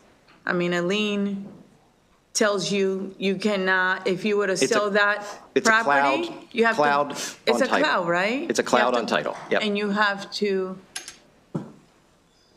Often pay clear that it. debt. Okay, so it does affect it. So not enforcing still harms the credit and ability to refinance that home, right? And the courts have figured out a process to address the automatic lien issue. They have figured it out, and because Baltimore City is very different, the way they automatically place a lien on a home for any consumer judgment. And they have been able to figure out a way to get at it. So I don't know that what you're saying is really an issue, and I want you to keep talking to us, right? And this is the initial hearing, And we do a lot in subcommittee, by the way, and we allow people to come in this committee so we can have this discussion. But I think that what I would like you to ask you, have you set with the, with Delegate Embry? I have not, no. You have not? No. All right, so I would like to ask you a favor. I'd like you to meet with Delegate Embry, and when we're done, we're gonna be done really fast here in a minute. I'd like you to go outside, exchange information, or even my conference room is available right now. So I know my staff is listening. Michelle, allow them to use the conference room. You can go ahead of the conference room and try to talk and see what we can do, okay? Understood, yes, thank Does you. that sound fair? Yeah, thank you, Madam Chairman. My pleasure. Any other questions or concerns from anyone here? All right. I want to thank you for being patient and for letting us ask these questions, okay? And Delegate Embry, will you be so kind and go to my conference room? I would love to. I just want to mention that I'm delegated from Judiciary to listen to Delegate Alston. To this other bill here. It's okay. If you can just give us a few minutes, okay? This actually then, if there are no questions, this concludes the bill hearing on House Bill 428. And we're going to the last bill of the day, House Bill 468, which is Delegate Alston, petitions for emergency evaluation. And it's jointly assigned with the Judiciary Committee. And we have two amazing delegates, three? All right, why don't you introduce yourself? Delegate Charlotte Crutchfield from Judiciary. Delegate Latoya Congola from Judiciary. And Delegate Embry from Judiciary. So welcome to HGO. Delegate Alston, can you bring your entire panel? We are here. Thank you. All right. All right. Thank you. May I begin? Go ahead, Delegate Alston. Thank you, Madam Chair. Good You're welcome. afternoon, members of the hardest working committee in the Maryland House of Delegates. I should say committees too, since our friends from Judiciary are here. I'm here today to present House Bill 468. And I'd like to start by saying last year, House Bill 1019 passed this committee 22-0. It passed the Judiciary Committee 20-0. And it passed the Maryland House of Delegates 141-0. So we like this bill. What this bill does is it provides clarity in our statute about use of force when it comes to our mental health patients who are in crisis. In Prince George's County, and our assistant sheriff will speak to this when she testifies, but in Prince George's County, we've lost one sheriff in the line of duty. Two sheriffs in the line of duty, and it was serving an emergency petition. So serving these petitions can be very, very dangerous. You have people oftentimes who are in crises. Their family members or doctors have reached out asking for assistance, asking that they be taken to a hospital so that they can get an emergency evaluation so they can get back to a place of stability and normalcy and be able to function. Sometimes when law enforcement goes to serve these petitions, people can be violent. They may have weapons. We've watched countless hours of videotape where the sheriffs are talking people down, trying to reason with them, trying to ration with them, but they're having objects thrown at them, they're having weapons brandished at them, and it is dangerous, and it is not safe for our law enforcement officers. And the code, unfortunately, is not clear. These orders are civil orders. And so it's not clear in the code whether or not the use of force is applicable in these situations. So what this bill seeks to do is provide clarity so that our sheriffs, our peace officers are clear that they are allowed to use force in these situations. In addition, what this bill does is it gives an opportunity for the family members or the doctors to get an extension, because sometimes when people are in crises, they abscond, they leave, but that doesn't mean that the crisis has ended. And they're still sick and they may still need help. So instead of having the family to refile the petition all over and go through the trauma of having to refile. What this bill will do is allow for an extension to be granted for good cause having been shown, and it will provide consistency and continuity with our judicial processes. And I'm happy to report that the judiciary supports the bill and they support the idea of the extension. It will provide for better operations. Now, I know that there is opposition to this bill.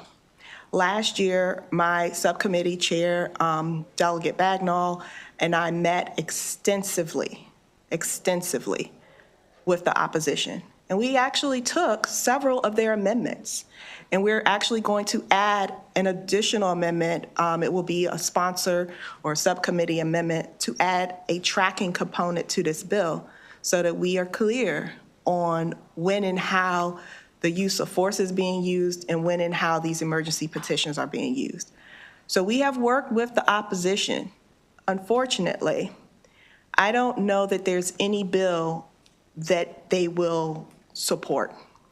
But we need to support our law enforcement officers. They need to be safe. They need to know that we have their backs. And they need to be able to serve these petitions in a safe and effective manner so that they can get people's loved ones to the hospital so they can get the help that they need. So I'm going to ask for your favorable report on House Bill 468 one more time. I have spoken with the Senate. I don't think we'll have the situation that we had last year, and I'll be working with them to get this across the line. We just got it over there a little late, and I was maybe a little aggressive. So I've learned a lesson. Aggressive. How about if we pretend we're talking to a child? Assertive. Okay. Okay, that part. Okay, energetic, lively. Overly excited about the bill. Okay, good afternoon, ma'am. Good afternoon. Thank you, Madam Chair and Committee, for allowing me this opportunity to speak to you. I'll start with kind of a little bit of history. I'm here representing Sheriff John D.B. Carr and the Office of the Sheriff for Prince George's County. A little bit of history. Since we were enacted in 1696, we have lost 2 deputies in the line of duty. It was resulting in them serving an emergency petition order that was signed by the court. The subject retreated to his bedroom or a bedroom in the house and then fired upon the deputies, and they lost their life in August 29th of 2002.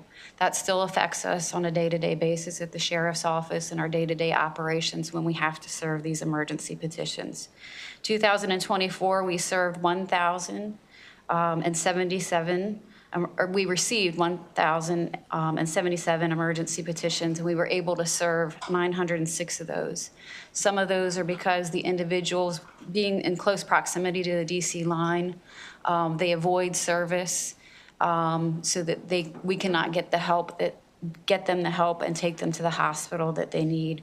So we support the extension for 2 reasons. One of our examples is a military veteran that used her training and lived on the DC line to avoid service when her family was trying to get her treatment.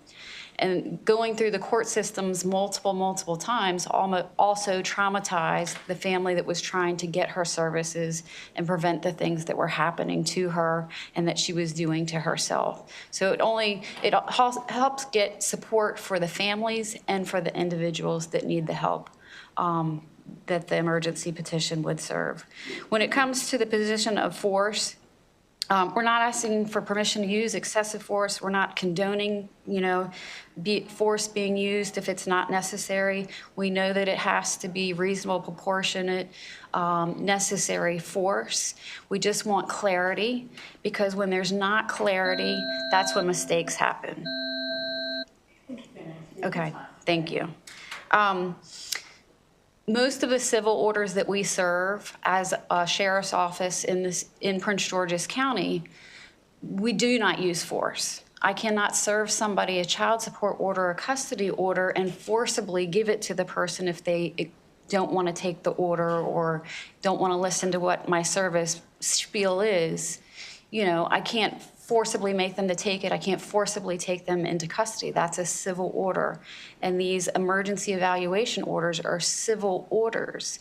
And if a deputy or a law enforcement officer has any reluctancy, whether I can grab this person's hand to take them into custody, those seconds can get someone hurt. Whether it's the individual that needs help jumps out of a window, flees from the deputy or the officer, or the officer worried about what force they can and can't use, whether they can just simply grab a wrist, that's a use of force in our agency. If I grab your wrist and you tense up and I have to pull it behind your back, that's a use of force. So if somebody has to, can I do this? Do I have the authority to do this on a civil order? Someone could get stabbed, someone could get hurt, someone could run in front of a car. So we're trying to have this clarity, protect not only our community, our members that are in crisis and their family, but the deputies and the law enforcement officers as well. Thank you so much for your service and for what you do. I'm going to open it up for questions now. The first one that I see is Delegate Hutchinson, followed by Hill. Thank you, Madam Chair. Thank you, Delegate, for bringing this back again. I remember this a lot last year. Not only did we vote for it, but this whole committee co-sponsored it as well. So I just want to verify, you do have an amendment on this that we can get back on the bill when we bring it back to? Yes, I do. Awesome, thank you. Thank you. And just to be fair to the other committee, I am going to call on my wonderful standing in for the vice chair today. Go ahead. Thank you very much, Madam Chair. So thank you very much for bringing the bill. And just a couple of questions. So Delegate, have you had any conversations with the Chiefs and Sheriff's Association regarding this? Do they support the bill? They were not going to take an official position, but yes, I have spoken with them and they do like the bill. I've spoken with the head of the association. He did not have a problem with it last year. And I've also had contact from the Anne Arundel County Sheriff's Office, who also was in support last year. Okay. And then, Madam Go ahead, Chair. Delegate Okay. Crushville. And one question for you, Madam. Thank you also for your service. And I just want to make sure that I understand sort of the training that you get. And I'm assuming that you get use of force training and understanding when, where, how to use it. But also, do you get training in de-escalation, and understanding when, again, and how to de-escalate situations? And maybe if you'll kind of tell us what you guys would normally do when you go into a situation where you are trying to serve a petition. Yes, ma'am. So training has changed a lot since I've gone through the academy. We are required every year to do annual in-service, and at the Sheriff's Office in Prince George's County, we are accredited by CALEA, so we have even more training that we're required to attend, including mental health training annually. So 2023, Sheriff Carr designed a new unit and named me as the commander of the behavioral health unit. So those deputies specifically are the deputies that are assigned to go out and serve the emergency petitions. And those emergency petitions are ones that are either signed by a court or were contacted by a medical provider that's allowed to certify and sign a petition, which has no expiration date, by the way, when it comes to the extension of the orders. So those deputies, we have sent them through crisis intervention training. They have de-escalation training annually or biannually, including their use of force training every year. And what we try to do is we've made flyers ahead of time too to hand out at the courts to kind of notify the family members or the petitioners so that we have a good, clean service with minimum amounts of force. Or impact to the family or, the surroundings around. So we contact the petitioner ahead of time. We try to get safety details for those that are in the household or the location. We ask that the petitioners do not tell the person that is named on the petition because there are times where people have taken actions and hurt themselves or fled while we're responding to the area. So once we get on scene, we try to take a safe approach. We try to de-escalate the situation. But one of the things, as I testified earlier to, is we're physically required to put them in handcuffs and take them into custody. We don't take them to jail, we take them to the hospital, but we are required to take them into custody. And we try to do that as quickly and as peacefully as possible, because the more time that they're allowed to be in crisis, creates more problems, more opportunity to pick up a weapon, to flee, to get more combative. So sometimes we do quickly take them into custody, but my deputies and the behavioral health team, they are trained that as soon as a person is in custody, they are to initiate even more de-escalation, to bring them back down and explain the process to them, kind of give them a little bit of comfort as to what's going to happen, what hospital we're going to take you to. This is what's going to happen when we get to the hospital. And they try to downplay the situation just to calm anybody's nerves that's involved in the situation. And they also try to provide resources to the petitioners, the family members, the loved ones, so that there are other resources such as 988. And in our county, we have iMind, which is our mobile response team. So we try to provide resources from our partners as well. Thank you very much. Thank you for your questions, appreciate it. We're going to go now to Delegate Hill. Thank you, Madam Chair, and thank you, Delegate, for this important bill. And your name again, Deputy? Wiseman. Wiseman, thank you. Delegate Crutchfield asked a lot of what I wanted to know about, but you've got 1,000 a year, roughly, and over the last 20, 40 years, we've had, unfortunately, 2 deaths, so you do a good job. Now, so the first part of this bill, Delegate, it allows the petition to be extended for up to 30 days so as not to re-traumatize the family, but it also allows for the deputies to strategize if they're having someone they're having. Right, is that the idea of the first part? Yes, and they can only do it in 5-day increments. Right. So let's say you only have 5 days to serve these petitions. You go to serve it, the person has absconded, but they may be coming back and forth. A lot of times we have people that are homeless, that are in crises. So you know that the behavior is still presenting, but the sheriffs maybe can't find the person. So with the extension, the family would still have to go in and show good cause. They would have to prove that these behaviors are still presenting and happening, that they're still a danger to themselves or others in order to get the extension from the court, because it still has to meet the standard. It just doesn't require them to go through the long, burdensome process of filling out the new petition and going through the whole hearing. They are only showing that, no, it hasn't been served.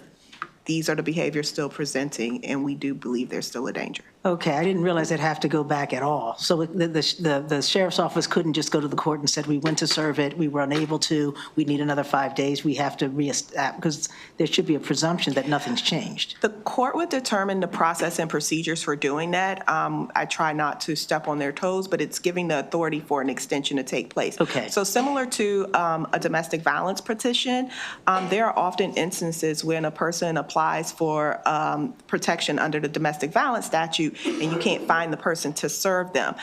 Sometimes you have to go back and do the hearing in order to get the extension. Sometimes the court will say, okay, we're going to let you appear on Zoom to tell us what's happened.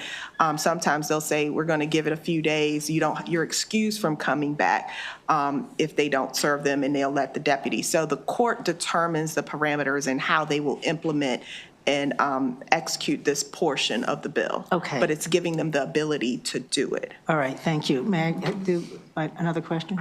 All right, thank you. So the second part, which is where I think my reading of the opposition is where they really have a problem. And what they're saying is that statute, actually as referenced code, the Public Safety Code 3524, already gives us authority. The deputy testified that this clarifies. The opposition seems to think that this somehow makes it more likely that there would be use of force, that it's not clarifying, it's actually intensifying. And I'd like your response to that. Thank you for the question. And I just disagree with them on their reading of it and their perspective. the emergency petitions are under the Health General article. This is a completely civil order to commit someone to the hospital.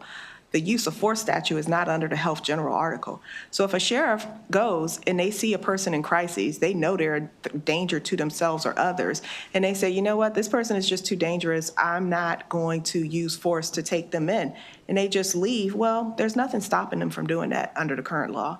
By giving them the ability to say they can use force, then they at least have the protection and the clarity in the Health General article that you can use force to serve this petition and take them to the hospital, because it's not clear right now. Can you use it, or do you just have to talk them into going? Because you're under a different Because you're section of under a the- different section. Now, all law enforcement officers in this state have to comply with the use of force standards that we have set forth under the public safety article. So to the extent the sheriff or any other law enforcement officer were to use force, the standard that they have to use is what's outlined under the public safety article, which is why last year we took their amendment, because we just said may use force. And we took their amendment because it was a good amendment and it made sense to reference the public safety article, which is exactly what we did after speaking with the opposition. All right, thank you. Thank you, Madam Chair. Thank you. Sure. And thank you for being patient, everyone, as you wait, okay? We have next Delegate Congolo. Thank you, Madam Chair. And I guess I'll pick up where Delegate Hill left off. First, I want to thank you for bringing this bill. I think it touches on a few different important pieces. So I guess when we talk about the emergency petition part of it, when you go out, are you paired with a crisis clinician and a peer recovery specialist, or is it just a team of officers? So at our agency, it's just a team of officers. If we have intel ahead of time that we may need additional assistance, we do have a contracted company. Unfortunately, they only have 1 or 2 teams available for the entire Prince George's County. So depending on their staffing and availability and if they're on another call. But our deputies for the behavioral health unit, we have changed their uniforms. They're in a light brown polo uniform so that they look less aggressive, so that they can help with that. They do have their CIT training, their crisis intervention training. So they have resources that they may not go out on scene with to affect and take the person into custody for the emergency evaluation, but they do have options to call. And they know not to rush in and try to aggravate the scene. They do try to control and de-escalate the scene from the beginning. Right, okay, and that's a great approach. What's been effective nationally and even in parts of Maryland is the crisis team, response team, which consists of the officer for the safety piece, the crisis clinician, and the peer recovery specialist who has that lived experience and kind of give a person an idea of what the emergency petition, what that process is, because that reduces the need for any force by the officer. So I think that that's something that we should consider, is the model that's been keeping officers and the individual who is in crisis safe. The other thing you mentioned is that you had, there were 1,077 requests for emergency petitions, and you were able to respond to 906 of those? We investigated and attempted all of them, but we were successfully able to serve 906 of them. Okay, so you were successful at about 84%. Was Yes, that ma'am. within the 5-day time frame? Yes, ma'am. Okay, so, speaking of the time frame, this is one of the things that I struggle with, because when people are in an acute mental health crisis, it usually lasts for hours, sometimes days. So, I'm looking at, if there is 15 days out, usually a person is not in an acute crisis. So when you talk about extending this to 30 days, are you saying that this is going to be open in the event that this person experiences a crisis, and it eliminates the need for the family to go back and request an evaluation after 2 weeks?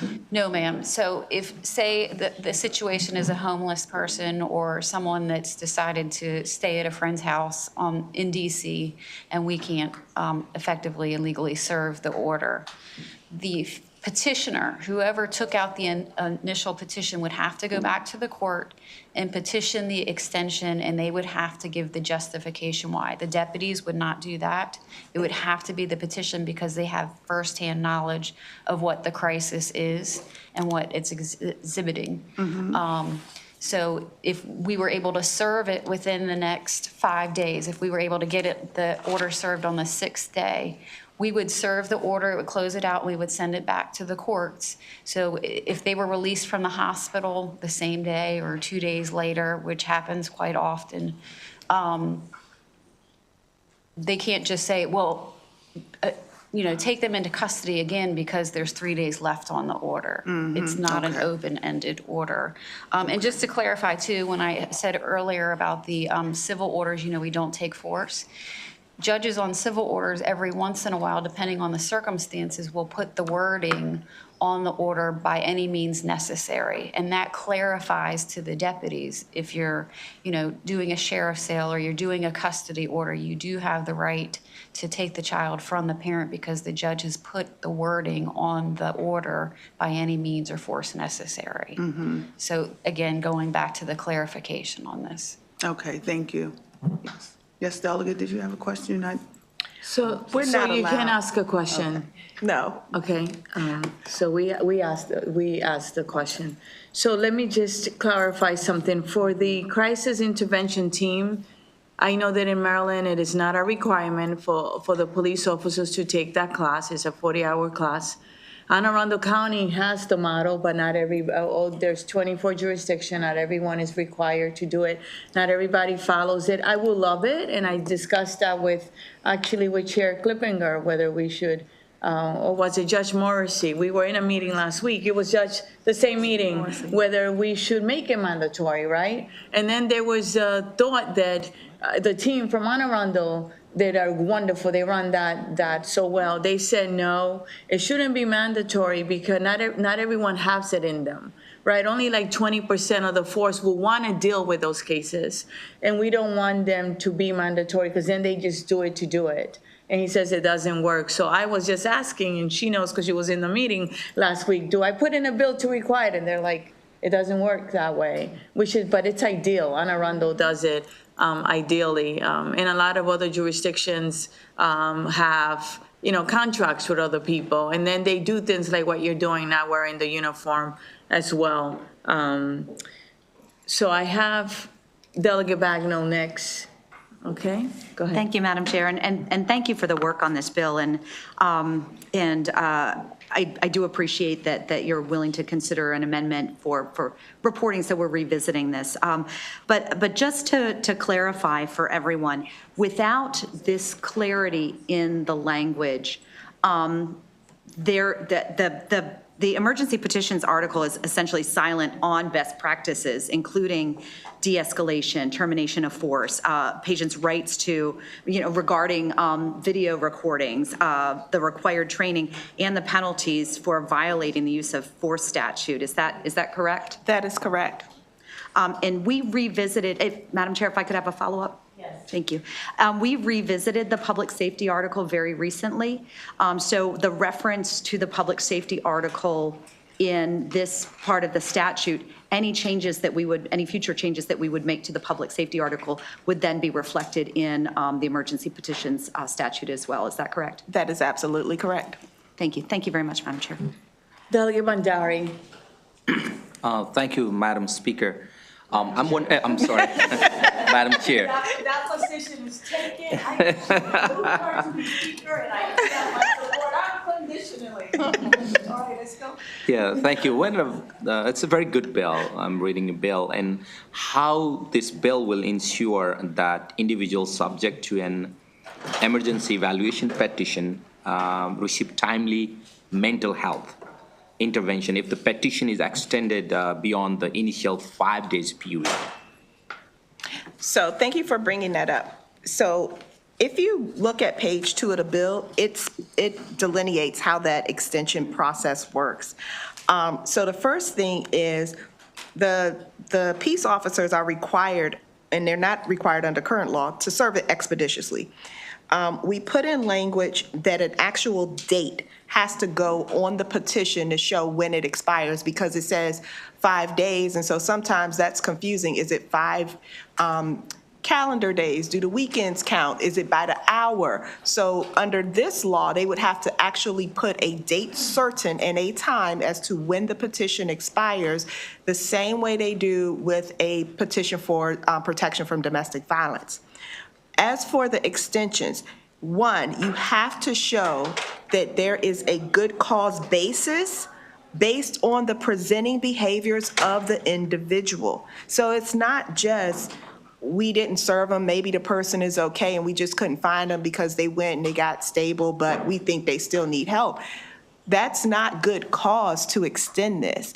The good cause would be you have to show that based on the presenting behaviors of the individual, that they are still in crises and in need of the services of a hospital or the facility that we're trying to get them to. So that's in the bill. In addition, it has to be by motion, so you don't just get to call somebody, put something in writing. And then each extension has to be based on a separate motion. So it's not like you get 5 days, they can't serve it, but you just saw your loved one, when you went to Target and they're still presenting as a threat to themselves or others because you saw them run in the street while cars were coming, but they didn't get hit. Well, that would be good cause, and you could put that in a motion instead of having to go back through the whole process of filing a new petition because the sheriffs, you have to wait till the petition expires.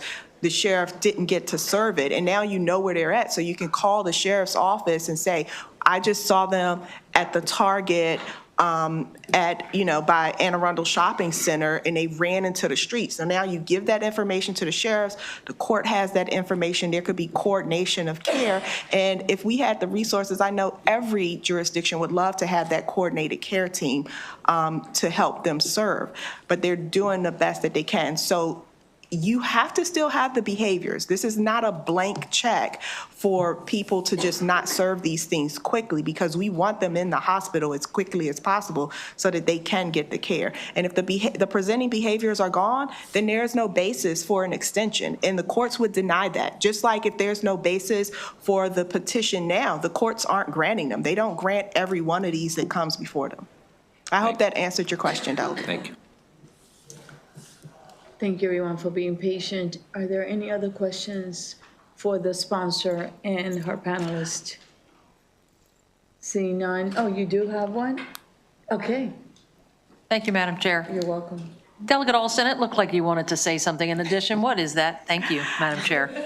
I just wanted to say that the fiscal note was $4,500, and it was only a $200 increase from last year. In last year's note, there was no opining from the public defender's office. So for people who are fiscally conservative, I just want you to know that I looked at both notes, and I do not believe that there will be any fiscal impact because the public defender's office is not required to look at these petitions or to serve as counsel. That's all. Make sure you get her some chocolate later. Thank you. Thank you so much. You know, I'm dying over here. Like, I got you covered, Frank. No other questions. Thank you so much. And thank you for making the time to come, all right? We have 2 witnesses left, and it's an unfavorable panel. And that is actually Courtney Bergen. And can you bring your buddy? So cute. Remind me of the name again. Kiara. She's beautiful. And then I also have, on our own of Maryland, Michelle Leshy. How are you? Good. Who would like to get started? I'll start. That's wonderful. Thank you. Good afternoon. Good afternoon. Thank you, Chair, Vice Chair, and committee members. I'm Michelle Lifshin with On Our Own of Maryland. I'm here today urging an unfavorable report to HB 468. We're opposing this bill because it does not align with the intended purpose of an emergency petition, which is to keep an individual in crisis safe and provide timely care in the present. Most peers, family members, crisis providers, and law enforcement can agree that there is need for reform in the EP process, and we're happy to support efforts towards statewide training and data collection. However, we're concerned that the articulation of the use of force in this statute endorses an expectation that force will regularly be part of the EP process. This is unnecessary and dangerous. The Maryland Police Accountability Act of 2021 and subsequent Attorney General opinion extensively defines the permitted use of force by law enforcement. If it is not clear, couldn't training be arranged without legislative action? Across our statewide network of more than 7,000 peers served, we have heard many stories of individuals who have experienced harmful and long-lasting consequences from police response. In this one story peer shared with us, I was EP'd at 19 years old because I refused to take medication that caused troubling side effects. I did not scream, curse, I was not disrespectful.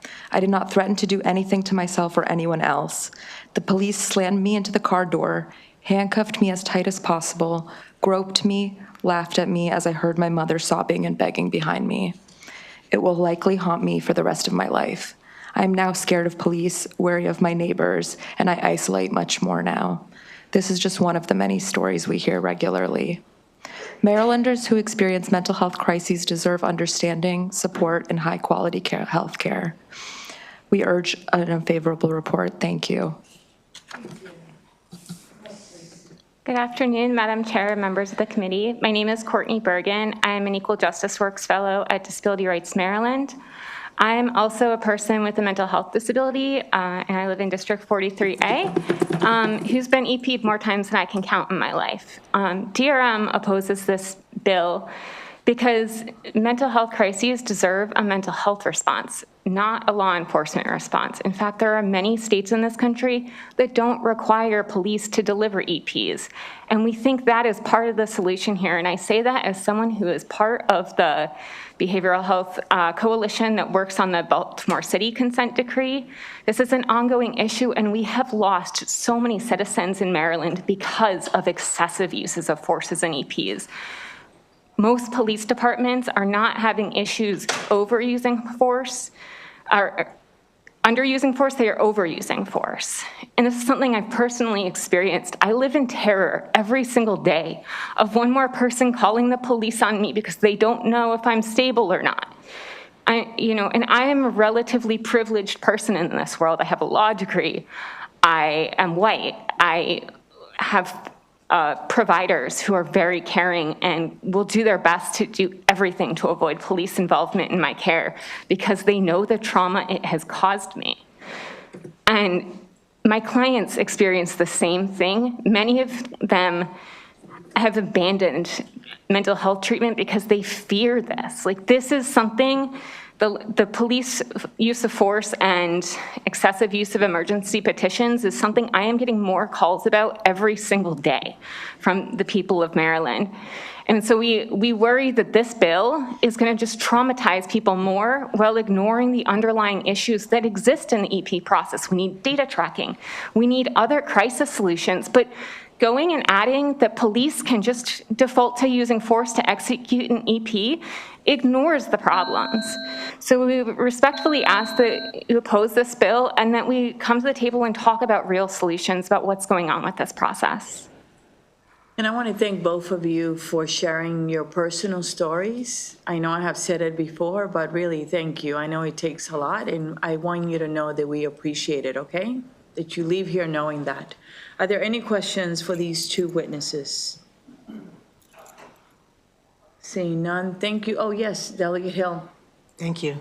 You're welcome. I want to thank you both. You heard my questioning about the sponsor's justification and the response that the use of force is not in the public health article, and that there are clear parameters where it's referenced about what is justified and what is not. And I'm wondering, and I guess I'll ask Ms. Bergen, since you've experienced this personally, is part of the problem that we've had that there's been a lack of clarity, that we've passed Ethan's law that required special training. We've done other things with police accountability. In some cases, it's the sheriff's office. Some cases, it's the police that are saving these petitions. But I guess my question is, could it be that part of the reason there's been, and then you pointed out, we talked about 2 people serving who've been hurt, but many people being served have been hurt. Could it be that it's because it wasn't clear what was allowed and what was not allowed? And that what we really need to do, and maybe we tighten it up, maybe we take the bill as is and we say, but because this is a behavioral health, the following actions are not allowed, even though they might be allowed under the public safety article. So respectfully, I don't think it's a lack of clarity.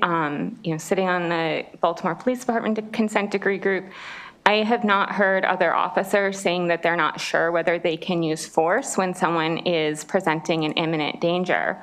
I think the concern, and I'm actually kind of more concerned today than I was a year ago, is that it creates a presumption of force in a sense. Again, these are behavioral health crises.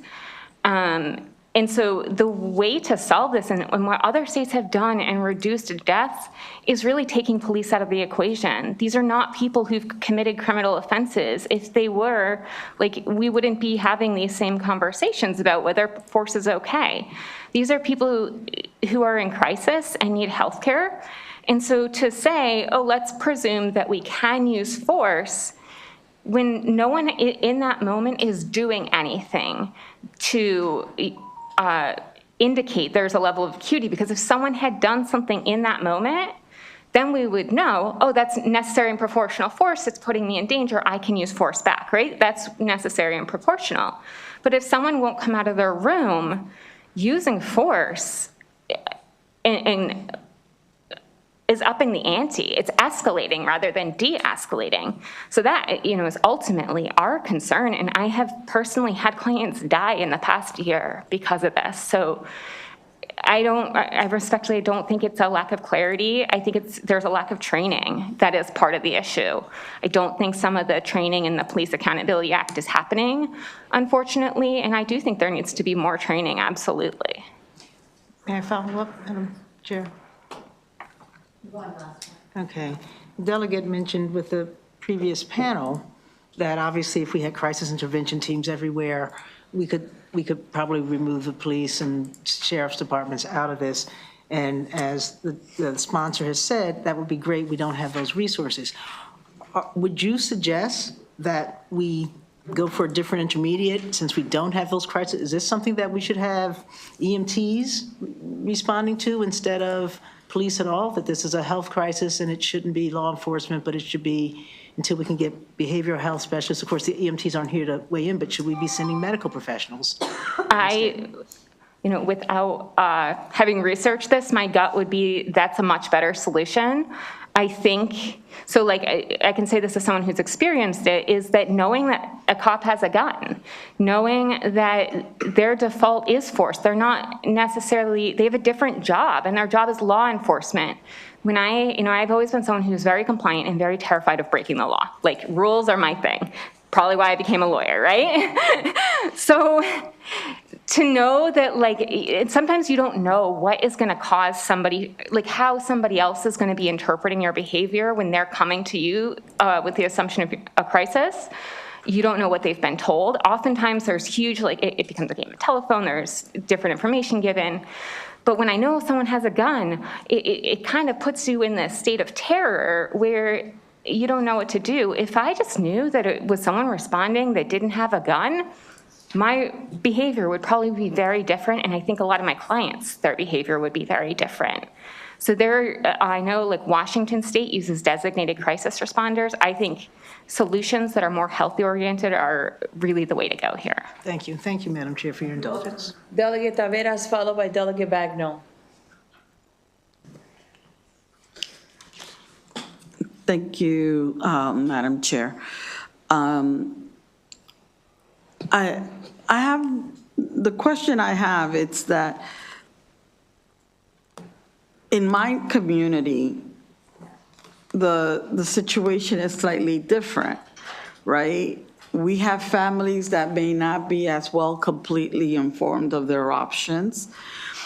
And in particular, I'm thinking of one particular family where the child is paranoid schizophrenic. The family is completely frightened of their own child.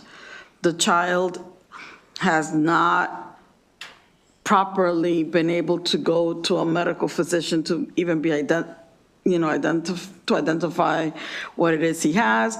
He takes drugs, PCP and whatnot, to mitigate what it is that he has, and he's stealing throughout the block. So, I mean, he's the one creating the crime.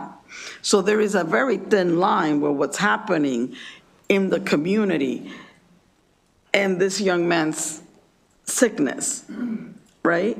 And so in the instances where family is able to go to court, I think that this is a tool that can be used for this family until this young man is stabilized. I mean, because right now, the thing is, can we even get him? I mean, the thing is that at the end of the day, should the family live as terrorized as they do under those conditions? And I don't think it's right, but how would you respond to that? I mean, I would never say anybody should have to be terrorized. And I think when you're talking about someone who is showing behavior that is dangerous, I think that's a different story. That it rises to necessary and proportional force. Like a law enforcement officer, they could come to my door for any reason. And if I start hitting them, they can use necessary and proportional force. But I think the problem is that they answer the door and someone's talking to them. And to just take them away by force is more the concern that we have. I absolutely do not think that anybody should be terrorized, but I do think we need to be thinking about the people who are subject to these petitions. And the majority of people who are subject to these are people who are a danger to themselves and not others. Like that is, I don't know the exact numbers off the top of my head. I think it's around 70%, but I could be off. So I do think realistically, the majority of the people we're talking about are going to be put in more danger rather than less if we start using more force.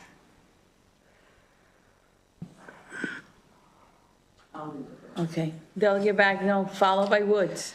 Thank you, Madam Chair. And I just want to clarify, because I think there is a perception here that somehow force is the default, but what we're talking about is the use of force statute, which details at what point it becomes appropriate. Is that correct?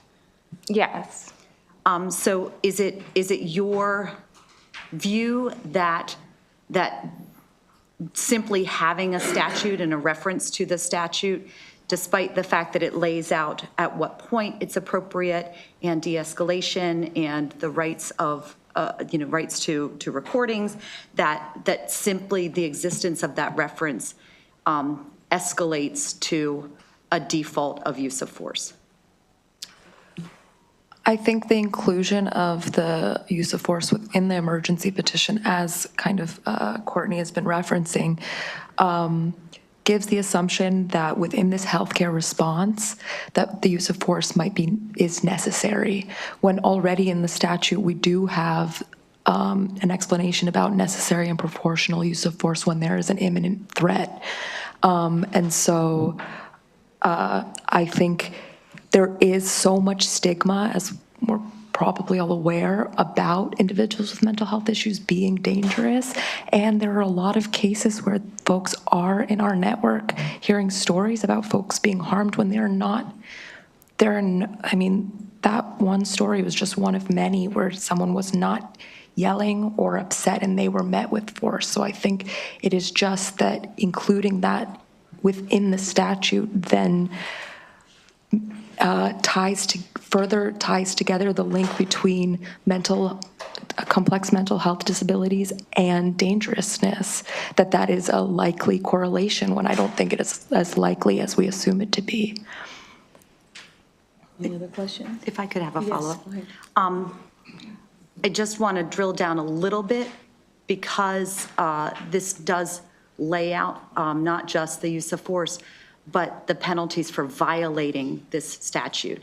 So in the case that you cited, would they not have had recourse if this had been in place? Because they would have had access to body cameras. They would have had access to file a complaint against that police officer for violating the use of force statute. Is it okay for Courtney to answer this? Yeah. Okay. Yep, that's fine. Yeah, so these things actually also already exist. I help people get body camera footage on a regular basis. It's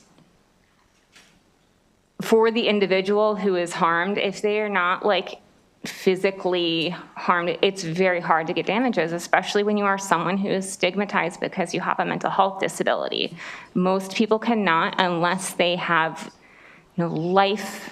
physically life-altering complications from excessive force. Those who are traumatized, which I would say is the vast majority from instances like this, really don't have much recourse. Sure, they can file a complaint, which they can do currently, but the results from those investigations often go nowhere. I mean, I have people who are getting charged for second-degree assault because they have startled when a police officer has come up behind them in a mental health crisis. I mean, the use of force is already excessive, so we worry that adding this is going to just endorse it rather than control it and de-escalate. Delegate Woods. Thank you, Madam Chair. I'm struggling here. I'm struggling because I certainly appreciate the testimony. I appreciate and totally agree with the fact that there is still a lot of stigma and shame surrounding mental health. My challenge is concern for, and having personally been in a situation where I could not be of assistance to someone and it put me in direct danger in my profession. And so my concern becomes, what do you do? When you don't have a person present who can adequately defend or protect themselves when you run into a situation where that person becomes violent and you maybe don't have any knowledge that is the kind of situation you're going to run into. So just to clarify, are you talking about when a healthcare provider is in this type of situation? Correct. I mean, I think the solution is always that the police are available and can use force when someone is in immediate danger and showing that. I don't think that's really the question that we're asking, but I do think part of the problem here is we're talking about, other people who are in danger, and that's very real. I'm not trying to minimize that. But I have people who are victims of domestic violence where their abuser is using APs to abuse them, and this is not uncommon. I have children who are abused by parents, teenagers, where the parents are using APs to further abuse the child or discredit the child. And so I do think we need to realize that there can be victims kind of on both sides of these equations. And sometimes a person can be both a victim and someone who's causing harm. They're not necessarily mutually exclusive. So I do think the police are always available to use force when someone is in immediate danger, but I do think the question becomes, if there's a crisis and the person's not immediately causing harm or danger to somebody else, then why would we then default to, suggesting force? And I think that's ultimately where our concern is really coming from here. May I follow, Madam Chair? And so again, my concern is, and one of the reasons my agency in particular, we no longer even go out without support of law enforcement if we don't send law enforcement first. That is literally a standard in my agency now. And so again, my concern becomes, if you don't have someone there who can help to immediately de-escalate the situation, only in the instance that force is necessary, how do we resolve this? So I think it needs. And again, I'm sorry. I'm sorry. My apologies. And again, hearing what the officer said, that technically use of force is just taking someone's hand and trying to say, okay, let me help you, let me help to de-escalate the situation. Right, and so I understand that. I do think we need to remember that these are still people, and these are people. So I've had someone put their hands on me, maybe intending to be gently, and it's scared me. It's been very scary because I have pretty severe PTSD. So I do think we need to remember, like, it is a use of force, and it's not necessarily a minor thing to put your hands on somebody, even if it's intended to be kind or gentle. So there's a reason why that is counted as a use of force. But I think there's two things. So I think there's a lot of data on non-police response to mental health crisis.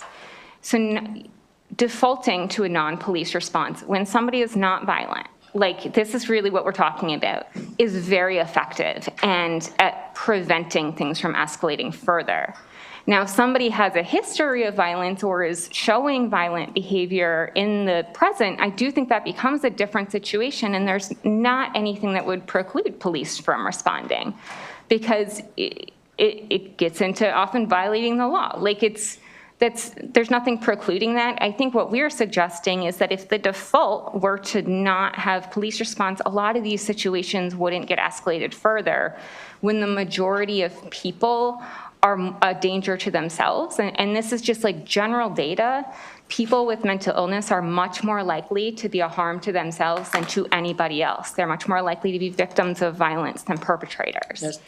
And so I very much recognize that there are situations where someone might act out towards others and cause harm to others. And I do think, those situations need to be considered differently. And we're not saying you can't do things to protect yourself at all. I think what we're saying is that shouldn't be the default assumption. It's really that kind of dangerousness assumption that's been really harmful to people with mental illness overall and prevented us from moving forward and coming up with real solutions. All right, thank you. I don't see any other questions, and thank you for being here, and thank you for being patient as you answer the questions, right?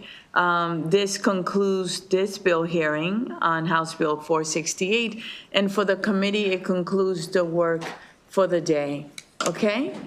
Thank you very much. Can you take us down, please? And thank you to staff and to our state trooper. Thank you for being here.